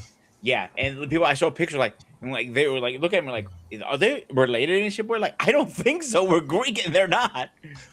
But anyway, they got into it so bad, and I don't remember this part of the story. Who said what? One of them said like, let's take care of this in the ring. Now wrestling match. I mean, literally bare fist punching. And I'm looking at my mom. Is telling me the story. My cousin, like, no, they really fought in the ring. Oh, who won? Bam Wow. Bam Bigger, of course. They go to me. My uncle had no chance against that guy because he knew how to fight. Yeah. Legit knew how to fight. He was Yeah. a legit biker too. Oh, really? Oh yeah, that's why he got this the tattoos on his skull. That's a biker thing. Oh, okay. Yeah. Yeah, because I Now, remember he shaved his head and they had the flames too. yeah, I don't know if he was like a up 1%er kind of biker, Oh, I or get which is it. I don't know that he was like a club member or anything that I don't know. He was a bike, but I know I seen his story on Dark Side of the Ring, and appears like he was the sweetest guy ever. Actually, Yeah, I remember there was an article. I remember there was an article in the Star Ledger sometime back, and it involved his son Colton. He was in high school wrestling at the time, and people were talking about, how he's the son of this wrestler, and he's a great, in high school, and how they thought he was going to follow in his dad's legacy. Like he grew up not just around wrestling, but seeing and knowing everything about the culture of pro wrestling because of his dad. And one of the things I remember about, like I said about Bam Bam, he was big and he was agile for his size. And one of the craziest things I remember in a match, it was him, like I said, him and Taz. Taz jumped on his back. And he literally tried to put Bam Bam in the sleeper. So Bam Bam, trying to get Taz off, trying to shake him off. And then all of a sudden, you see him take a step back, and they both go right through the ring. Oh God, I got it hurt. Like literally, like you see Taz on top of him. Bam Bam's trying to go towards the turnbuckle, and I guess he didn't time it right, so he fell short. And then when he jumped back, they both go right through the ring. Ooh, that could have been good. Yeah, and then there was another match where they were on the platform, and I think it was the same match. I think this happened prior to them going through the ring. I think Taz was trying to put him in a full Nelson or something, or I forgot what he was trying to do. I think he was trying to suplex him, and Bam Bam countered it, and they both went right through the walkway. I think the pay-per-view was called Living Dangerously. It was an ECW pay-per-view. And like it was one of those things that you just didn't see coming. Like you know how it is, like you plan for anything to happen. Mm-hmm. That was one of those things that just came out of nowhere. Like, wait, did this really just happen? Hey, actually, I just found it on WWE's website. Unfortunately, I can't play for copyright strikes reasons. Right. But I see what you're talking about now, and you can tell it's timing. It absolutely was timing. Yeah. No way around it. And that happens. But I got a comment from Eric. Man, Eric is like our little gopher. Like anything we like, he hates, and everything we hate, he likes. Oh wait! What did he say about New Jack? I'm like, he hates New Jack. New Jack shouldn't have been blackballed and thrown in prison to root for what he did to mass transit. Was he talking about the moment where he jumped from that? I forgot where he jumped from, but he jumps to the point that he goes all the way down, and then they crash and burn, and then something happened to mass transit. Was he talking about that situation? I think so. Yeah, I think he did. That was one of those nightmare situations. I put that on Paul Heyman for that one because he allowed that to happen. Hey, but that's how it was. ECW back in the day, like you always hear crazy. Say again. Was wild and crazy. It was. I know why though. It was something. It was wild and crazy in a good way, but at the same time, the risk was not meant for the reward. True. That is true. Yeah, but I literally just watched what you were saying, Anton, and it looked like they were not even off by a little. They were off by a ton. Yes. You see other ones like what was it? Kurt Angle's suplexing the Big Show, was it? I think and the ring collapsed. Oh yeah. But that was staged. They were going to do that no matter what. This wasn't staged. You're talking about these two big motherfuckers doing a move like that, and they're going down no matter what. Right. Something's going to give out no matter what. Right. One person that was always game to compete, and I heard actually was able to hold was actually hold their own in the ring with Shane McMahon. Like he was game for a lot of stuff. He was game for a lot of stuff. Like the match where I think it was King of the Ring. It was him and Kurt Angle going at it, and he was supposed to throw him through one of the glass displays. Oh yeah, there was supposed to be the sugar first glass. time it didn't broke, he said, "Put me through it again." I was like, "Oh, you crazy man!" The first time Angle threw him, he bounced right off of it. And you're like, yeah. Throw him again. We got to break it. And I was like, and then he throws him. I think like the second or third time he throws him, he goes right through. I'm sitting like, dude, imagine as a father. I know Vince is a unique father. Watching in the backstage, and you're not doing anything. You're not like, yo, stop what you're doing. Stop what you're doing. Like you like, I'll be on the mic, yo, cut it out. That's enough. And like one is good. You're looking at either like Charles Robinson or Mike Chioda, like who's gonna do the yes? Who's gonna do this? Are they gonna do the yes? Nope. And when he actually went through it, finally, he went really through it. It wasn't like, dude, you remember when he jumped off the cage? Yep. And top of the Titantron, I remember what match it was. And the Titantron, remember? I don't remember that one. I remember the cage. I remember he's on top of the cage.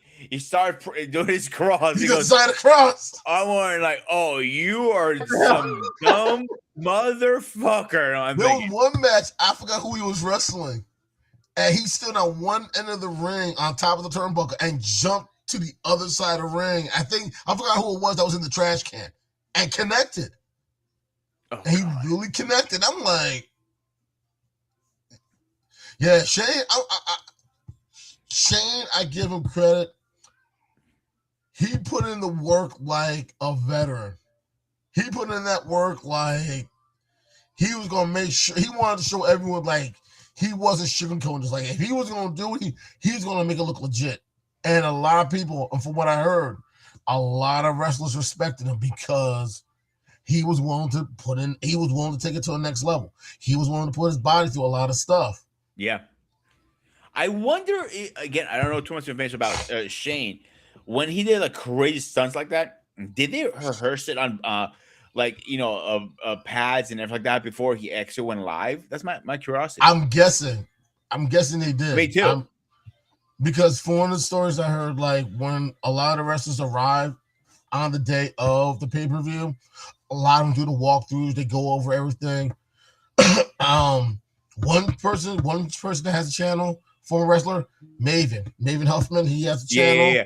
He mentioned it a couple times. Some wrestlers go do a walkthrough like that and kind of go in the ring and kind of talk to your opponent like, I'm gonna do this, you're gonna do this, blah blah blah. Mm-hmm. Some don't even do that. They call it in the match, right? And like as they're locking up, like, yo, throw me. I'm like, what? Throw me. I'm like, oh, okay. And like if you watch some Jey Uso's recent match. And when he gets winded and his opponent's getting pissed off, like, yo, dude, why are you getting winded? We're just starting the fucking match. But when you're doing a fucking entry that is 20 minutes long, and you're jumping up and down, going, yay, you're gonna run out of fucking breath very easily. I remember one video I was watching when the Usos were going up against, I forgot, it was Roman, and there was a move. I think it was a move when I think it was Jimmy or Jay ran through the ropes and jumped on top of him. And right before he was about to jump, he warned Roman Reigns and said, yo, watch out, Joe, because Roman Reigns given name. Yeah, and Joe, then, I know that. Yeah. And I think right before he landed, you didn't hear it until you paid attention. He said, watch out, Joe. Gave him a warning right before he went right into them. And it was like, oh, wow. And even when I actually met Maven a couple of times, he was a real cool guy. Real cool guy. Got a chance to chat with him a couple of times. A little taller than I thought, but when I got a chance to talk to him about it, he was like, you can rehearse everything and rehearsal goes great. And the minute you have that match, you're always going to remember you're always going to have that oh shit moment. And that sometimes happens and you don't even realize it. And I'm like, what do? You just try to stay in character. You try to stay in character. You know, for it happens sometimes. You can't do anything about it. Yeah. If you remember when Maven first came on the scene and he got thrown, I remember who, and he got twisted around both ropes. He was getting choked out. And L.I. Snow ran out there and Al Snow? Separate the ropes too because he was hanging. He was Oh literally hanging himself wow. because when he was supposed to go through the middle rope, Uh-huh. and the way he grabbed the rope, he did a 360. Oh So wow. his legs went around and about. So it was weird how that happened. So he's literally choking himself. He's holding, and the opponent, like, he's supposed to be a rival. He say kayfabe, like, Right. that's what kayfabe started broken right there. He like Right. Alistair ran out, and literally you see him pulling the ropes apart, and he's having a hard time to the point like he had his foot up the rope and pushing Wow. to release the guy. Again, I don't know if that was actually kayfabe or a real scene, but I just watched that was pretty gnarly too. Oh wow. One of the things that I remember him told me was when he wrestled when he was involved in Survivor, I think it was Royal Rumble. I forgot what it was, Royal Rumble, when he eliminated the Undertaker. I was like, what went through your mind? He was like, it was one of those things where if Taker sees a wrestler that he feels that has what it takes, he's going to let them get their shot.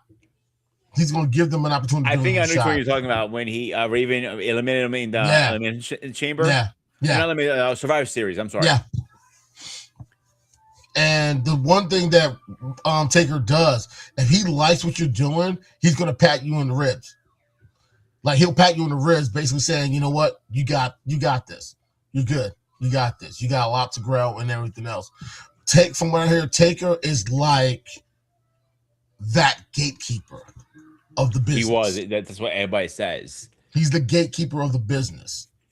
And I remember, of course, you always hear about the locker room court, and whatever he says goes, and it was final. Yeah. And I think one time they had a situation, and he was about to conduct court, and Vince McMahon was trying to get involved, and he said, and from what I heard, Taker was one of the few people that can call McMahon by his first name, not Mr. McMahon. He would call him Vince. And I think when McMahon was about to say something like, Mark, Taker looked at him and says, Vince, I got this. Let me handle it. So he was literally that gatekeeper of the locker room. He was that one individual that made sure whatever got done. And I remember when I was going through one of my feeds, and Maven was talking to Mike Chiodo, and Mike and Chiodo was sharing a story on a situation that happened where him and a wrestler got in trouble. They had a little too much and everything else. And I think it was, who was it that got mad about what happened in the locker room? I forgot who the wrestler was. I'm trying to remember was it Chris Benoit? I think it was Chris Benoit. And Benoit accused Chiodo of messing up his stuff. And of course, it went to court. And somebody I forgot who it was that told him. I forgot. If I find the story, I'll email it to you. But somebody in the locker room basically pulled Chiodo to the side and said, yo, just give Taker a bottle of Jack and you should be all right. And when he got to court, he pulled out a bottle of Jack to play his case. And he was like, case dismissed. That was it. I was like, what? No way. I'm watching it. Everything I've heard about Taker over the years has always been on positive. You show respect, he gives you respect. Like, I know he was doing that show training those wrestlers, upcoming wrestlers. I can't remember what it was called. And one of the girls, I'm sorry? LFG. I think so. Yeah. And his wife was one of the trainers, and his wife was training a girl like, oh, you should ask my husband to do the one what was it? New style, whatever, when he's on the top rope. Oh, old school. Old school, thank you. Old school. And she goes, I can't do that. Like, yeah, you can. Just go up and ask him. He doesn't bite. He went up to her. She goes like, and he was trying to be a little timid, like, right. You've been in this business 30 seconds, and you think you can use one of my moves? Like, why not? He let it go. I'm like, you sure? I don't give a shit. Like, and that's the thing about him. Like, same thing with Stone Cold. Yeah. When Kevin Owens started using the stinger, he goes, I'm surprised nobody else asked me by now. I'm like, like, go ahead. I don't care. But one wrestler that I met personally that it was humble, sweet, and nice is Zephyr Fatu. Really? Yeah, he looks like an asshole when you on screen. The way he carried himself, because Humanda was his father, so he wants to keep that, tough guy. But Right. no, David was with me. He goes, like, he was talking. He goes, when we were talking to him, and he goes, he goes, I like your vibe. And like, like you guys are like chill. Everybody was like trying to hug him and everything. And then like, no, like, keep my, he wants his personal space too. Right. But no, he like, I shook his hand, like, that's it, like how you supposed to. I didn't go, oh, come here. No, he came up to me or like, yo, come on, dude. I'm like, oh shit, I take that. And like, he was the sweetest guy ever. Really? Yeah. Well, I remember one time I got off of work. I was working Sunday morning. I got off like sometime in the afternoon. I think it was around. Oh wow. Yeah. Nice. I got off at around, I think like around 1:30, 2 o'clock, and I stopped at one of the diners. I worked near Newark Airport, and I remember going in to get some breakfast and everything else, and I saw a couple of people, in the corner eating breakfast, and it was Cody Rhodes and Zack Ryder. Now Zack Ryder had the hat on, so I didn't recognize him and everything else. And when I saw Cody, I was like, I just walked up. I was like, excuse me. He's like, yeah. He was like, yep, what's up? I was like, Cody Rhodes? He said, sure am. And I was like, I didn't want to disturb him because he was eating breakfast. And I could tell they were jet lagged because they just flew in from Scotland. Okay. And then they were going up to Hartford to do Raw that Monday night. So it was a Sunday morning. And I remember he took a few minutes and I offered my condolences because I was right around the time, I think sometime after his father passed away. And I offered my condolences to him and everything else. And he shook my hand and was like, yo, thank you very much. I really appreciate that. A lot of people that saw me have offered their condolences. I really appreciate it. Thank you very much.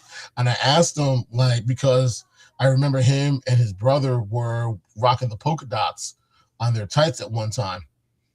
And I think that's when that's when Cody was doing the Stardust character and his brother was still doing Goldust. And I asked him, yes.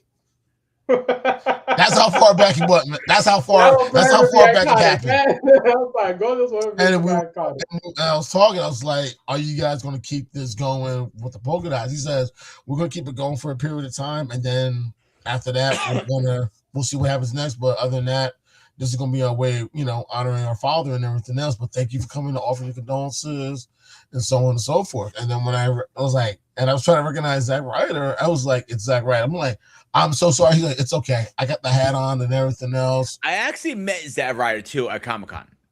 Really? Yeah, last year. And he was going out with Matt, whatever, right? Right. He's got an ass. Really? So I was talking to him, right? Let me see if I find a picture of him too. So we were talking, I was being really nice, whatever. We're all being nice, cool. And Dave has been a smart ass. I was like, oh, you don't have any, you never, you haven't won any major titles. It was like, dude, I won major titles. What are you talking about? So here it is. So it's, David was just joking around with him. All right. So afterwards, we would talk, so we started bullshitting a little bit. Right. So, hey, by the way, obviously, I got to throw my little 2 cents out there as, right, trying to grow this show for everybody. Right. So I go, hey, the one guy told me, listen, I'm not going to do it. He's not making me money. I'm not going to do it. Simple as that. He was very nice, the one guy. He was an asshole about it. He goes, I'll be honest, I don't want to fucking do it. Wow. The way he came off about it, like, listen, I don't want to fucking do it. He was like getting like, don't bother. I'm not giving you my email. Don't bother asking me. It was like his vibe was like being like, you're just being an asshole now. He could have been all nice. Like, listen, I appreciate it, but I don't want to do it. A different way. You know what I'm saying? Right. Those ones are like, thanks, but no thanks. Fuck you, kind of thing. Vibe. Right. I'm like, seriously, bro? Like I have met a bunch of wrestlers over the years. I met Christian, sweetest guy. Oh, really? All the wrestlers been nice. He was the only one that was a fucking asshole to me. I met Mick Foley, sweet guy again. Yeah, I heard a lot of stories about Mick Foley. Oh man, what's his Usos father? Help me out here, guys. Kishi, great guy. I heard a lot of cool things about him too. Yeah, the first time I met him twice. The first time he kind of intimidated me. He was literally sitting up like this. In a black, I'm trying to find a picture with a black trench coat, and I'll go, "Oh, you're a big motherfucker, dude." And I think it was his first con, so I think he was a little bit overwhelmed also. Didn't realize how many people were coming out. I think that's what it was. Yeah, so he was very quiet. Like I met other ones like here it is. I actually found it just now. I'm gonna show you guys, and Okay. it kind of threw me. I think he was overwhelmed, to be honest. Okay. And so, Oh wow. yeah, the second time I met him, I was with Paul. And Paul was up to him, and so we started. I actually bought a shirt from his booth last year.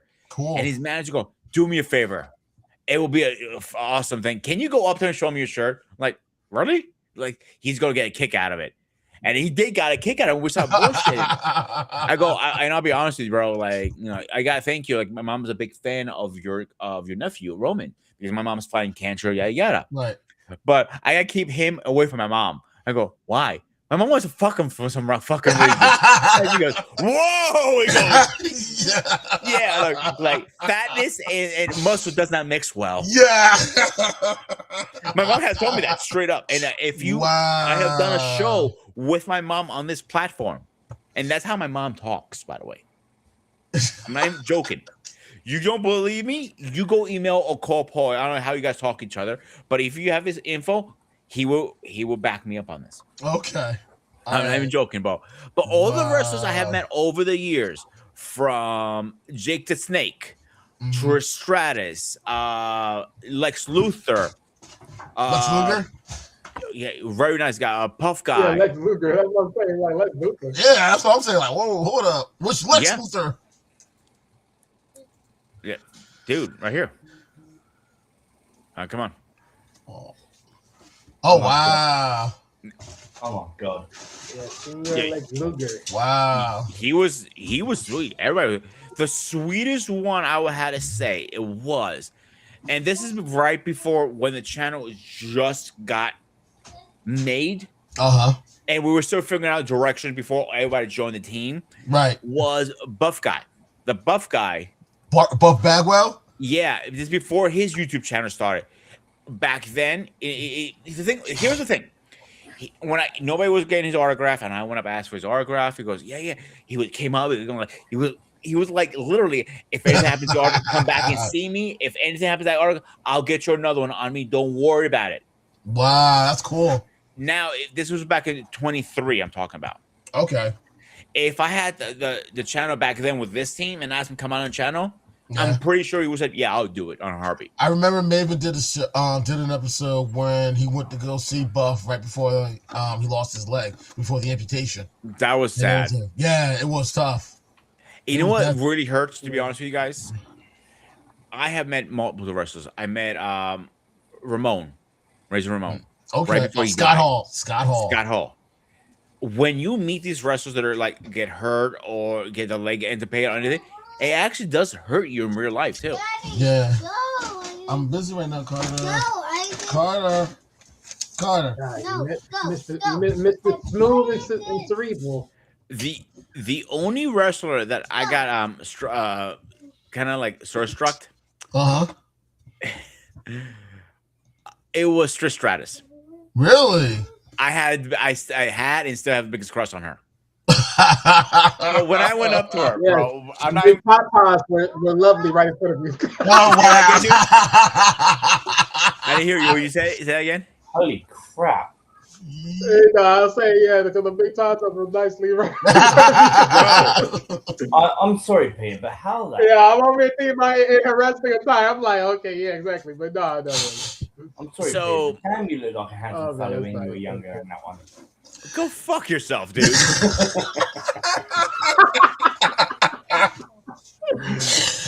Oh wow. Well, I'm busy right now, Carter. Come on. So when I met her, I'm not joking. Yes, Carter. I was shaking like this. That's how fast my hand was going. And she goes, "Why are you shaking?" Famous people, I gotta go. Bye. I'm like, nervous. I look back. I am so embarrassed. If I ever see her con, I will go up and apologize to her. Like how embarrassed I got. But I get it. It happens. Starstruck, whatever. I remember when I was at Home Depot. I was chatting with this one guy there. He's a big fan of Macho Man Randy Savage. Okay. And he honestly told me that he got a chance to meet him a couple of times. coolest person you ever meet, nicest person, great guy, big supporter of Special Olympics. Most people never knew that. He allowed Special Olympics to use pomp and circumstances for the intro for a lot of their athletes and everything else. He was like, yeah, go ahead, no problem. And he said, what is about it? He said, he's that one person that you could sit down and hear his stories, and he always got a story about something. Something funny, something sad, a little bit of everything. He always had stories. But he told me Macho Man was like one of those wrestlers where you don't see the Macho Man. You see Randy Poffo. You know, It's rare when that happens. I heard. Yeah. But I'm gonna tell you another funny story. You guys are gonna get a kick out of this one. So we were walking by, and I met Sergeant Slaughter before. He was a nice guy, cool guy, great. David never met him, so you know, I took care of David. I got your pictures. I'm gonna get you a couple of autographs from him. But I kind of went up to his agent, like, "Yo, I'm like, what's the deal?" Like, I'm sorry. What you say, what, Wally? You're gonna get him choked too. I remember that choked by his spine. Oh yeah, so I talked to his agent, It was like Oh, he goes to really? me. I'm gonna show a picture in a minute. He go, what would it take a Sarge kind of you know, take him around a little bit? He goes, you're a sick person. Like, we have a package here. He goes, really? What kind of package are we talking about? He goes, for $80. He goes to me. You get, you know, a couple pictures, you know, one for your friend, one each other, whatever, a couple autographs, and like, you know, you get a good package. You're like, how about I pay the $80? You can do whatever you want to him, and I don't care about one autograph. I just need one picture, you know, for me with David, and everything else with David. But I want to tweak around, like, so give him the $8, but I got a little less value out of it. But I got what I wanted out of it. Okay. So you see David's face turn so many different colors, and David's a big guy. I'll be honest with you, he's big. Like look at David's fucking face, and he's really working on David right now. And when I said to David, like, so how was it? He looked at me like, I'm gonna kill you, like hurricane. The hurricane. Oh, Gregory Helms. Oh, wow. This was a funny one, actually. Godfather. So we were walking down the alley. So David, the Godfather. Oh man, he looks funny. David goes, "Yo, it's the Godfather." I'm thinking somebody's dressed up like him. I'm like, "Yo, where's your cigar, dude?" He goes, "Here it is, but it's not a cigar anymore." And you know, he's 420, obviously. Oh, Right. man. So he goes into his booth. I go like, "Whoa, David, hang on. That's the real Godfather. That's what I've been trying to tell you." I go, I go like, he was walking right next to me, literally. I love when he also does I love it when he does Boogeyman. When he does the Boogeyman, not Boogeyman, Papa Shango. When he does Papa Shango as well. Yeah. Like, literally, I got my money worth out of it. That's good. That's good. Oh, David's probably gonna kill me later, but it's okay. Man. He can't catch me. I'm too fast. But it's anytime you get a chance to meet a wrestler, they're always, if you're respectful, Yeah. like you did that day with Codes. You know what I'm saying? It's just, hey, by the way, you know, and like, can I get a picture later? And like after you're done eating, and he goes, I'll be right over there. They'll be more okay with it. Right. No, I didn't want to ask. I didn't want to ask because I could tell they were tired because I saw the jet lag look on their faces and everything else. I just apologize. Of course, I apologize for disturbing it because I know they were hungry. They're like, no, it's okay.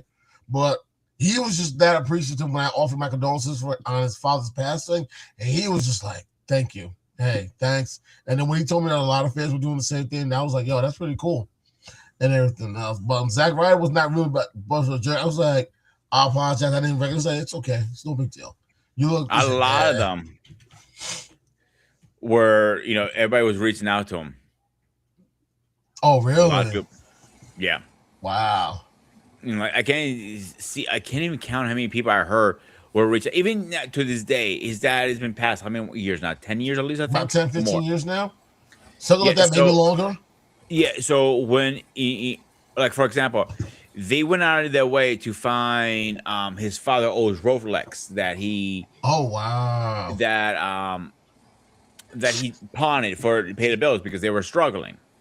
Oh, wow. So when that happened, it was like you see him going around a corner and literally tearing up. Oh, I Anytime can imagine. yeah, anytime it comes down to his father and they talk about in the background, Uh huh. he gets pretty emotional. I can imagine. He I gets can imagine. really emotional, and I don't blame the guy, to be honest with you. I can And obviously, imagine. that's his father. You know what I'm saying? Yeah. Oh wow, it's already been over a decade. He died June 11th, 2015. Actually, I found a picture of my uncle. They know I had it. This is my. It's not as a good picture as the other pictures, but this is Uh-huh. my uncle and my aunt, and both of them have passed. So Oh tell me, wow. doesn't look just like him? Yeah, I do see it. I see it. Yeah. So when I tell people Okay. like my Yeah, uncle looks like that him, is interesting. people don't believe me. I'm being serious. Like he does look just like him, and obviously, I'm proving the point right there. Yeah, the smile, the face, everything, like, and all that comes out. All that comes out. It. Exactly. I remember watching Dark Side of the Ring also, Hmm. and I've watched a few episodes, and the one that was really like I was just like, wow, was Owen Hart. That one I watched was like, That's a rough one to watch yeah, it for is. anybody. It Any is. real wrestling fan, at least. Yeah, it is. But the fact that I didn't know that his wife still to this day won't allow the WWE to use Owen in anything. That's that's heavy. That's real heavy. Like she hates, like she despises Vince, despises everything about him. Still to this day, I remember, like she was on her and the family were on AEW when they honored Owen. She wants nothing to do with the WWE, nothing at all. And I Well, remember when I was don't blame her. watching it, say it. No, Yeah, I don't I blame her. know. No, you're right, Wally. But the one thing I remember when I was watching Dark Side of the Ring that really like was when the family settled out of court with McMahon, and she was angry with Brett. Like she was very, very angry with Brett, and I was just like, whoa. And it was like you saw the dynamic between the two. Like she was like, "This is my husband." And Brett was like, "This was my brother." Like, who has who has the ultimate say when it comes to him? You know, and That's a rough one for anybody. yeah, Unfortunately, yeah, is Yeah, how do you know, you go ahead, Wally? no, because I was saying, 'cause, like, when you think about the whole situation, and that's the thing, like, that's why it's sort of like crazy how, like, you sort of have to question, like, what allows Brett to still even works with WWE to this day. It's like, okay, well, they screwed you over, and Vince Mhm. wanted to be shady about that. Right. Then it's like your brother. You saw The what thing that with his came brother, to. It's like, how much more do you sit here before you realize, screw all this, like, screw the whole association with them at all and everything. But I guess because with Natty and everything, it's sort of like, yeah, it's like, she's trying to keep the family name, like she's trying to keep the yeah. So family name relevant. it's sort of tough. But that's what I'm saying. It's very. Mm, It's ugly. It's ugly sad. because I remember. It is. But at this point, he has passed. They're trying to honor him and put him in a Hall of Fame multiple times. Right. And she's telling them, Yeah, like, but they ain't gonna let that fuck fly. you, no.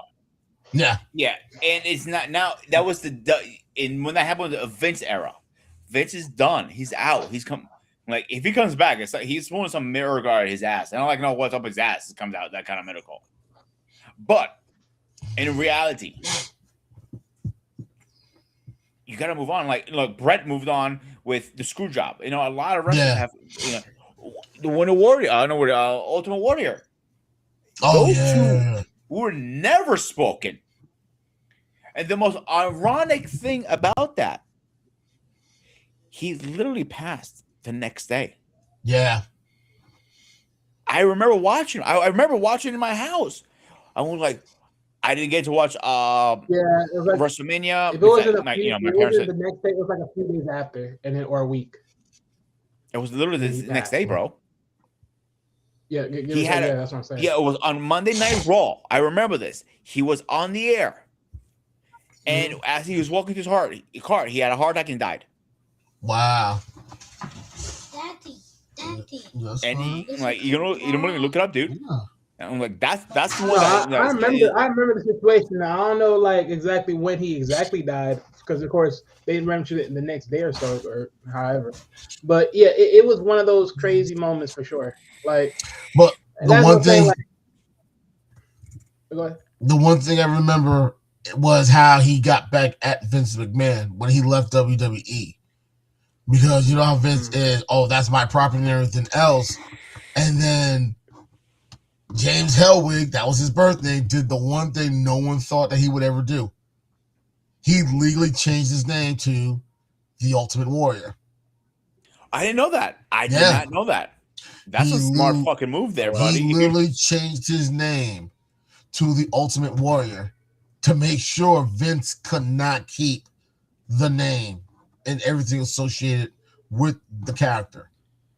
So when he went to WWE, he was able to use the name.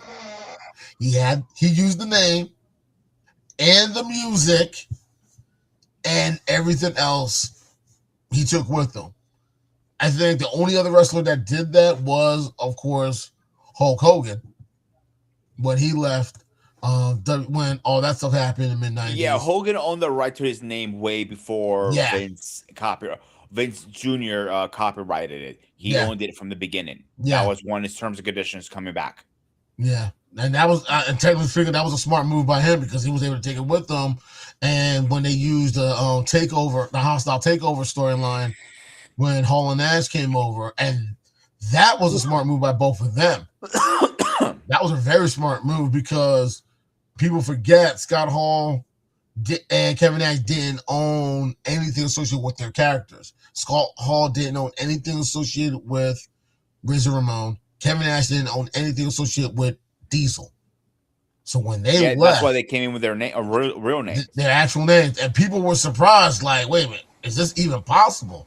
And then I remember Vince McMahon tried to sue Scott Hall because even though he was wrestling under his actual name, he still was doing the persona of the character of Razor Ramon.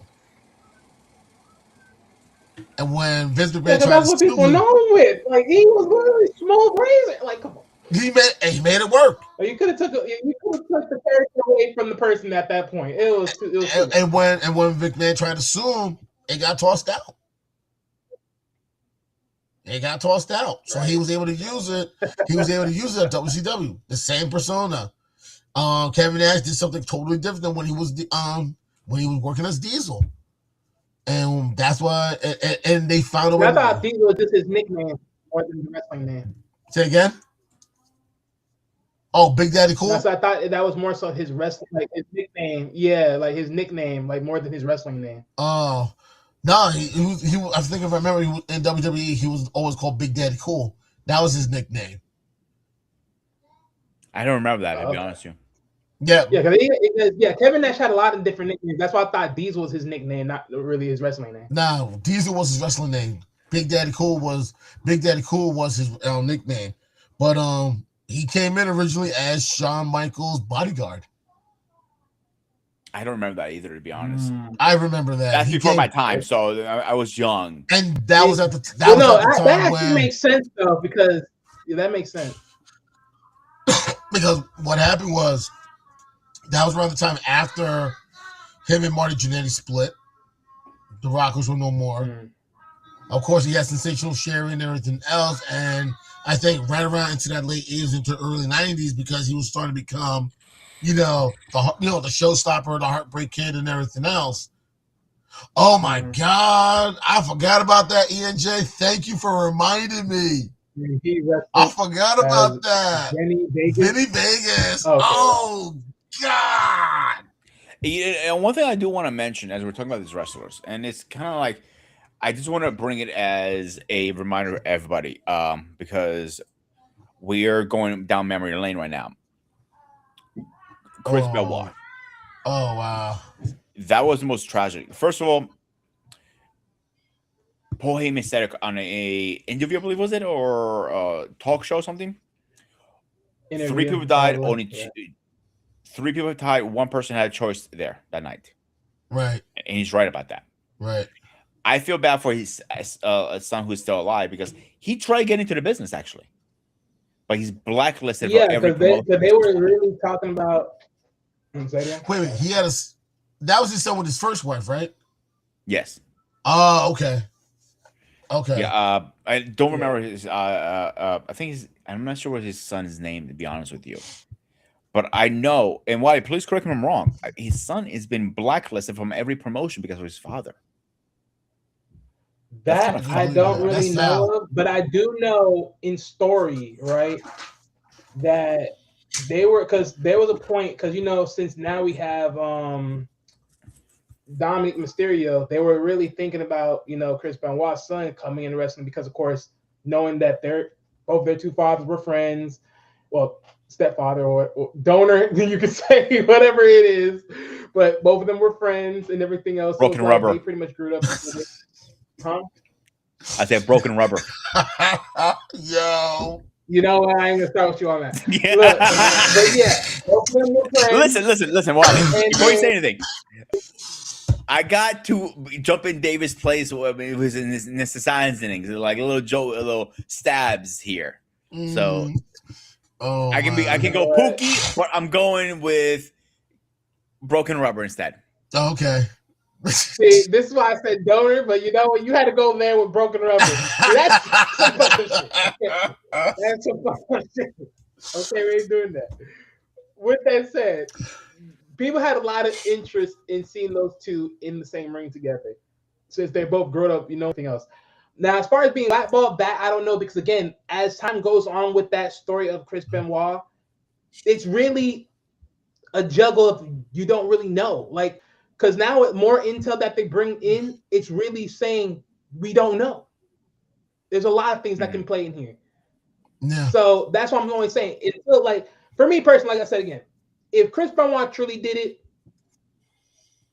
vamos, Right. I can't support that.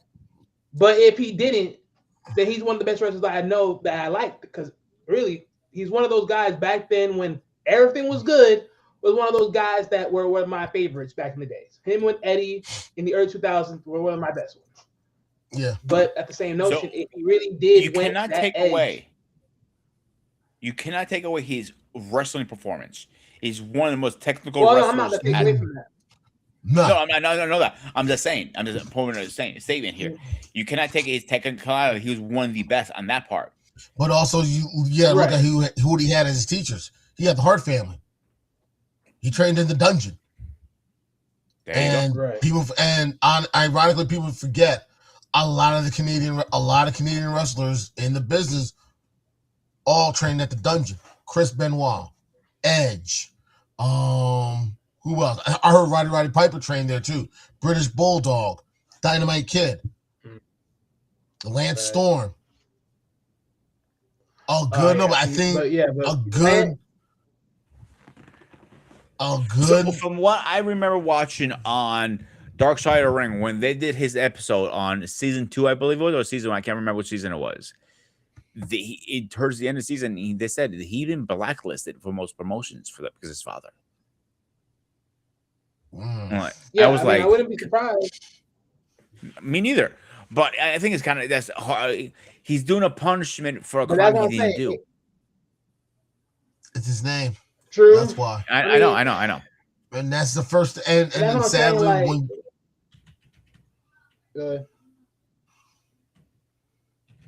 oh really? I didn't know that, ENJ. Thanks. I did not realize that. And what's really sucks is you hear the last name Benoit. That's the first thing that's gonna pop in people's head is what happened. And I remember when word got out about Eddie's passing. If you watch the video when they were talking to all the stars in the locker room, he was the one that took it the hardest. Like you can Yeah, he was the literally most broken. see Like him and Eddie were friends. Like they were like true They were good friends. really close friends. they like he took it the hardest. Like you could see the hurt and the sadness Yeah, in he went his on the face. deep end. Yeah. So the episode Yeah, he went on on the Dark deep Side of the Ring is season 2, episode 1. Oh wow. And Wait, it's to two start the parts, season. part Yeah, 1 first and part episode 2. of season. Okay. So Okay. and he got like he said took our. I remember watching an episode and they're saying Chris went to visit his wife, the widow, pretty much, and he went to his weight room and he was crying in the weight room, saying how much he missed him. He took it the hardest than anybody. If you can watch the tribute video they did for Eddie, and he was bawling his eyes the whole night. You saw that hurt when he was out there. When he was out there on the like under the Titantron on the stage with the rest of the rosters, you saw that sense of I lost my best friend, and I can relate to that. Like that's how much it hurt. I didn't realize how Yeah, much. it wasn't a best friend. He lost the brother. Yeah, I didn't realize Yeah, he really lost the when I brother. first saw that. I didn't realize how much that would hurt until I lost my friend a few years back, and I was feeling that way too. But that hurts, and people forget it wasn't just the fact they trained together and they traveled together. People forget they were in. It wasn't just WWE. It wasn't just WCW. They did New Japan for a period of time. I think they did some luchador stuff in Mexico as well. So these guys were traveling the world, training, wrestling, performing, and everything else. And something like that, you don't. Wow. There's a lot of information about Benoit's career that we don't know about. Yeah. That, if you're not like a historian wrestling kind of guy, you wouldn't know. One person I know that probably would know that guy at my job has the same name as me. He is a big wrestling fan. And I remember him dropping knowledge on me on some wrestlers that I did not know. So I won't be surprised if I send him that, I won't be surprised. He said, yeah, I knew about that, and probably send me some stuff to look through as well. But and that's what it was. Like Benoit was he was crushed. That's the best way I can say it. He was crushed when we found out Eddie Guerrero passed away. Because people forget. And that's why I'm saying like and the thing people forget, when Benoit, Guerrero, Dean Malenko, and Perry Saturn came over, that storyline of them being a faction, the Radicals, that worked in their favor. That worked for a period of time, but the only ones you saw that were wrestling was Eddie, Chris. Dean would wrestle every now and then, but he was always a behind-the-scenes guy, helping a lot of guys, prep and everything else. Mm-hmm. And Perry Saturn, I hate the fact they turned him into a caricature of his former self. Because I remember when he was in WCW, he was part of Raven's Flock. He was like that talented as well. Like he wasn't a bruiser per se, or just the muscles. Like he could hold his own. And then when he went to WWE, they never really took him serious, and that's the real sad part too. Well, I do know one thing about Chris Benoit. He was a part of the Four Horsemen at one point. The Four Horsemen, that's right. I think it was towards the end before they actually. Because he did have. Because if you look closely, I remember on one of his tights, you would see the Four Horsemen logo on it. Mm-hmm. And I think even when he went to WWE, he still wore those wrestling tights with the Four Horsemen logos on it. Yeah, he had an interesting career, but unfortunately wasn't justified, I think. Honestly, if you get a chance, go on Maven's page. Mm-hmm. And I remember he did a list of wrestlers he enjoyed performing with. Chris Benoit was one. I remember that. Yeah, and I remember he did a separate video explaining everything why he made that decision because I know he did. You know what, dude? I will say one thing. He gets a lot of backlash when he makes his videos for no reason. I'm like, why did he say this? Why did he say that? Like, dude, that's just his opinion. It doesn't Yeah, matter. yeah, Why give him backlash? He has made multiple part two videos for apology for absolutely no reason. and that's unfair. It is. It's totally unfair. And the thing people forget, he was in the business. He wrestled. He traveled. So what he's saying, let's be honest. Whatever Maven puts out there is a lot more gospel than the three of us combined because he Absolutely. lived it. He lived it. Right. He went through it. So on and so forth. And meeting him was a great moment a few times. Hearing a few of his stories were awesome. One of the coolest people we ever meet. Always had a smile on his face. Always wanted to shake hands, talk, and everything. Post for pictures, this, that, and the other. But other than that, he's given a lot of us an insight that most people will never get a chance to see. Like he's sharing stories, and he's sharing stories not only from his experience, but he's sharing stories with a lot of the other people, like the Mike Chiodo and the Charles Robinson thing. I didn't know about a good amount of stuff until I first saw I saw the video. Like I didn't know that Charles Robinson worked as one of the riggers taking apart the ring after they were done and setting it up when they get to the new location. I didn't know that either, to be honest. I didn't know. Yeah, I didn't know Mike Chiodo was also part of the crew as well. And there were times and I think one story he mentioned, he talked about how they always had two different sets on the road. So they had one set at their current location, and they had another stuff setting already going to their next destination. That way, whatever they took down at the location they were at, it will go to the following location to set up. So they always made sure, no matter what city they stopped in, whether it was for Raw, whether it was for SmackDown, whether it was for an in-house show or a pay-per-view, they always made sure everything was set up and ready to go by the time the performers showed up. Mm-hmm. That way they had time to go over their matches, the stories, and if they wanted to make some changes to it as well.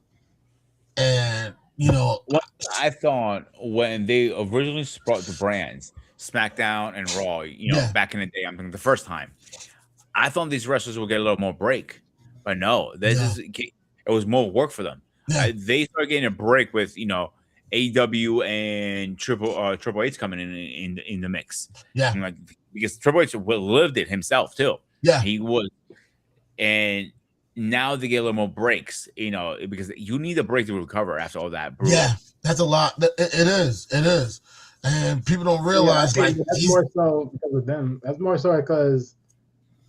Well, as far as I know, based upon things, because I remember they wrote this down where CM Punk said this, because like when Vince was in charge, CM Punk couldn't get breaks, supposedly because of course he's running a tight ship. Yeah. But when Triple H is in, he was able to do more breaks. He was able to be out there a little bit more, and but I think also that goes back to the idea of the business, because like I can understand why, because if you're a top guy, and we're selling you as a top guy, and you're taking breaks, like it's like look at what's going on in the product. You're fucking up the storylines and all this, and however. So I can see why, but yeah. But look at what's his name? Oh man, what's his name? Oh man, I can't remember his name right now. Who's that? Roman Reigns. Thank you, Roman Reigns. He has the way his contract's written. He takes a lot major breaks. Well, yeah, he has help, which is why I'm saying like even with him, a lot of people even during that time when he was going through it with his health issue, they wanted that title off of him. So, and granted, he had a lot. He was a part timer for most people that said it. And don't get me wrong, I mean, at a time, yeah, I would agree. Yeah, he was a part timer, but in most cases, keyword in most cases, in certain moments, in certain matches, His part time was better than most people full time. That's true. It's true, and he also said it on air once. Like, I work less hours. I mean, or less days than you, but I make more money than you still. Well, yeah. Well, and that just not just contracts, but Yeah, that's a whole different story, of course. Right, but yeah.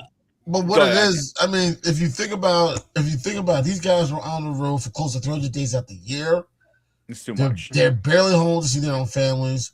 And that's another reason why CM Punk blew his fucking lid finally. He said, you know what? Oh, the pipe bomb? Yeah. And that's why, because he needed a break. He thought he was going to die in that ring. That's how bad he was. Yeah, and I think that's the problem because, like, granted, and I think that's the problem with the product of wrestling is like when you have such a clear angle point of top stars, and I think this is also another problem where if your stars go back, do you really have someone else to pivot to? No, and this is where it comes to that tight knit. Like you don't sell nobody else, knowing they could have been it but you can't see it, you won't sell them. So yeah. But I mean, come on now. Like we've all heard the stories of some of these wrestlers, getting divorced while on the road. Absolutely. They go to their next to the next city on their schedule, and the minute they arrive and everything else, all of a sudden they found divorce papers waiting for them. Yeah, they get served. Yeah, divorce papers. I said this once. I'll say it again. There are two careers in this line of work. I said three. Excuse me, 3 careers in this world: wrestlers, chefs, and military. That the divorce race is so high, it's not even funny. Yeah. But let's start closing out. Let's start getting our final thoughts. Wally, you want to go first, and Anthony, you want to go next? All right. Well, see, look, for my final thoughts of this show. Now let's take it back to rivalry parts. Like I said, there's a lot of rivalries, a huge sentiment of rivalries in wrestling overall. But for me, like I said, if I had to close out as far as one like pure like high-end rivalry one way or another, from the standpoint of both storytelling and wrestling, I think really could like as far as like moving it in to make sure that it stays, congruent, like Stone Cold Rock pretty much was what like really up there. Yeah. Other than that, fun ones for sure. Vince with Stone Cold, beyond hilarious, beyond fucking. Bro, you'll never get another story like that ever in history. You will never get another story like that. I swear to you, hilarious, freaking hilarious. You'll never get another story like that ever again. Oh my gosh. But yeah. With storytelling like that, you just can't. You can't break it all good thing. You just can't. Oh man. But yeah, you can go on to the next person. I'm good. That's all I'm gonna put down on there. Those two big ones. Oh my god. Just the sight of Stone Cold hitting Vince McMahon upside the head with a bedpan will live with me forever. That's Don't forget the milk tank too. Oh yes, that too. Thank you. I forget about that. When I tell you, Vince and Stone Cold will forever be legendary beyond storytelling. Oh my gosh, that was just hard. Oh, that was just so amazing. That man broke a milk tank to the stadium. Oh man. Oh man, Wally, it was good chopping up with you on this. Pete, thanks for having me on as always. Sure, yeah. Oh my god. Listening to some of these rivalries that I remember growing up on back in the 80s to the early to mid 90s in wrestling, it harkens back to a time where you had great writing, great storytelling, and it never got stale. You never got tired of it. And I don't know what it was. Maybe it was before the internet, before social media. The only thing you had were the magazines. You had like WCW had their own magazine. WWE had their own magazine. You had Pro Wrestling Magazine, I remember. You had those 1-900 numbers that got the updates. And, yes. You had those 100, 900 hotlines to hear about the next big thing or the next story that was happening. But just a lot of these rivalries back then, it was just great storytelling. And you got to credit a lot of those writers, a lot of those storytellers for finding a way to keep it fresh. And also, you got to give credit to a lot of the talent for making it believable. Um, like Hogan and Savage, Hogan and Piper, Hogan and Warrior, Hogan and Andre the Giant, Dusty Rhodes and Ric Flair, um, Sting and Ric Flair, Flair and Ricky Steamboat. You know, it was Rick Rude and Jake the Snake. A lot of these guys, like a lot of these rivalries back in the day, they were creative. It was creative, it worked, and you find a way to keep it going. You really don't see that as much in wrestling now because the minute it goes stale, you try to avoid it at all costs, and you try not to bring it back. And sometimes it's hard to bring that lightning in a bottle. But I look at it as those were the days when you had great writing. Those were the days when you had talent and you found a way to make it work. Those were the days where you could keep it going for as long as you can, and it never got old and it never got stale. And if you threw a new character in, how it made it much better too. Whether it was singles, tag teams, stables, you just found a way. It was just great storytelling, and I like what Triple H is doing. Is a lot better than when Vince was running it, but I just hope they find a way to catch that lightning in a bottle again, and maybe they will, maybe they won't. I don't know. I keep my fingers crossed, and just thinking about it was great memories, just great fond memories of when wrestling was back in the day, and that's all I got to say. Those are some words we're thinking about. Thanks.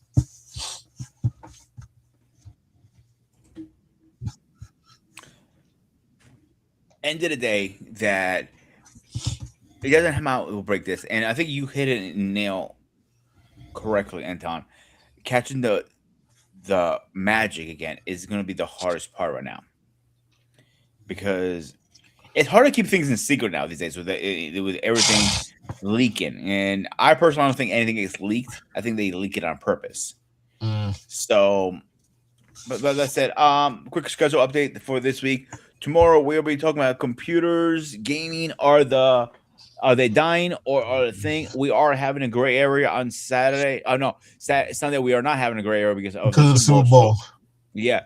So enjoy the game. Hopefully you guys don't lose too much money.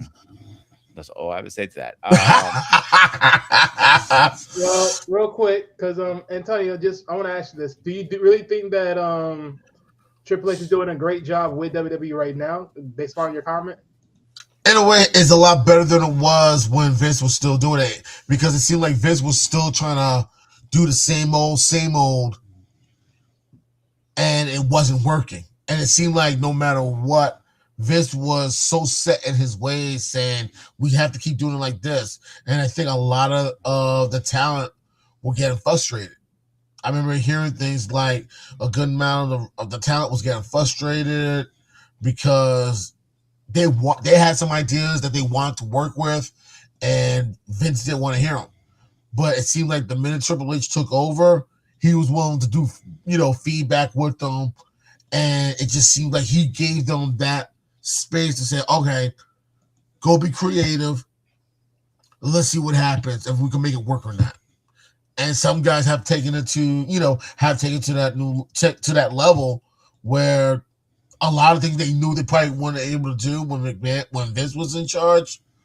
Paul's giving them that opportunity, and he's finding a way to try to keep things as fresh as possible. And I think one example was, I remember the SummerSlam a few years back in Detroit with Ricochet, and like they were just like when him and I think it was one of the Paul brothers, I don't know if it was Logan or Jake, I forgot which one it was, and the stuff that they were doing, you sitting there like, you gotta be fucking kidding me. Logan Paul, yeah, Logan Paul. And it was like, you know what? let's not spoil this. And Ricochet's not with the promotion anymore. And I'm just saying, like, that was their opportunity to make that grow. That was an opportunity to make him a little bit more multidimensional, you know? Mm-hmm. But the one thing I have noticed is Triple H is trying not to go back to those the days of old when Vince was running things. And I give him credit because at least he's working with the talent to try to make things a little bit better, try to give a little more depth. But at the same time, you got to find a way. You got to find a way to maintain that consistency and continuity. And it's not that easy, especially when you have talent getting hurt and they're going to be out for a period of time. Then it's like you got this hard pause, and it's hard to pick that momentum up when that wrestler comes back. You did have a good point there. Okay. Perfect example. No, Finn yeah, Balor. because you got know, hurt. I mean, You were saying, Wally? Come on. You were saying? yeah, but that's more like around Vince time frame, though. That's more like Vince time frame. But no, I get what you're saying, though. Yeah, because the main thing I was gonna pretty much add when you said it was because it's pretty unique to hear someone give him some decency of praise versus throwdowns. Because honestly, most people that I've been hearing across the board usually would say, bring back Vince because this ain't working. Literally. I'm in a place of like 50-50 mix. Like he has some great ideas and some bad ideas. That's where I stand with it. I think it's 50-50. My thing is just finishing the product. That's my thing. Is getting the product started and finishing it. And I can understand injuries, coming in and just ruining and all this. But like, okay, for instance, perfect example of what I'm talking about that needs to be like stories that you started and need to be finished. Like you started Rockwell Rodriguez looking like something, but then you don't want to finish it, and then you just pivot to live. Like, okay, you know what? Like, work with me here, damn it. Like, anyway, come on. Like that's the thing right there. I'm not really like the Rock story with Cody. It was a good example. Yeah, these were the sons of. Yeah, these were the son of legends. People forget that. People like, here you had Cody Rhodes, son of the late Dusty Rhodes. You had The Rock, the son of the late Rocky Johnson, the grandson of the late High Chief Maivia, come from a very well-known wrestling family and lineage, and using that to sell what they had. The only thing that was a bit challenging because there's a significant age difference between The Rock and Cody Rhodes, and it's almost like if Rock was a few years younger, it might have worked better. But don't forget, like I mentioned earlier on the stream, Rock, the last time he was in a match was Cena. He got hurt. Ah, okay. Yeah. I don't remember what kind of injury. I think it was around his groin area, like I said, but I don't remember exactly. But as this conversation keep going, I think we'll pick up next week. And Anton, you're always welcome. Come on. I'll start emailing you Friday's show to you also. Not a problem. So, no problem. Etc. Guys, this was Spartan SU Network. This show was Wrestling Talk with a Spartan. As always, stay fresh, stay safe, and I'll see you guys on the next one.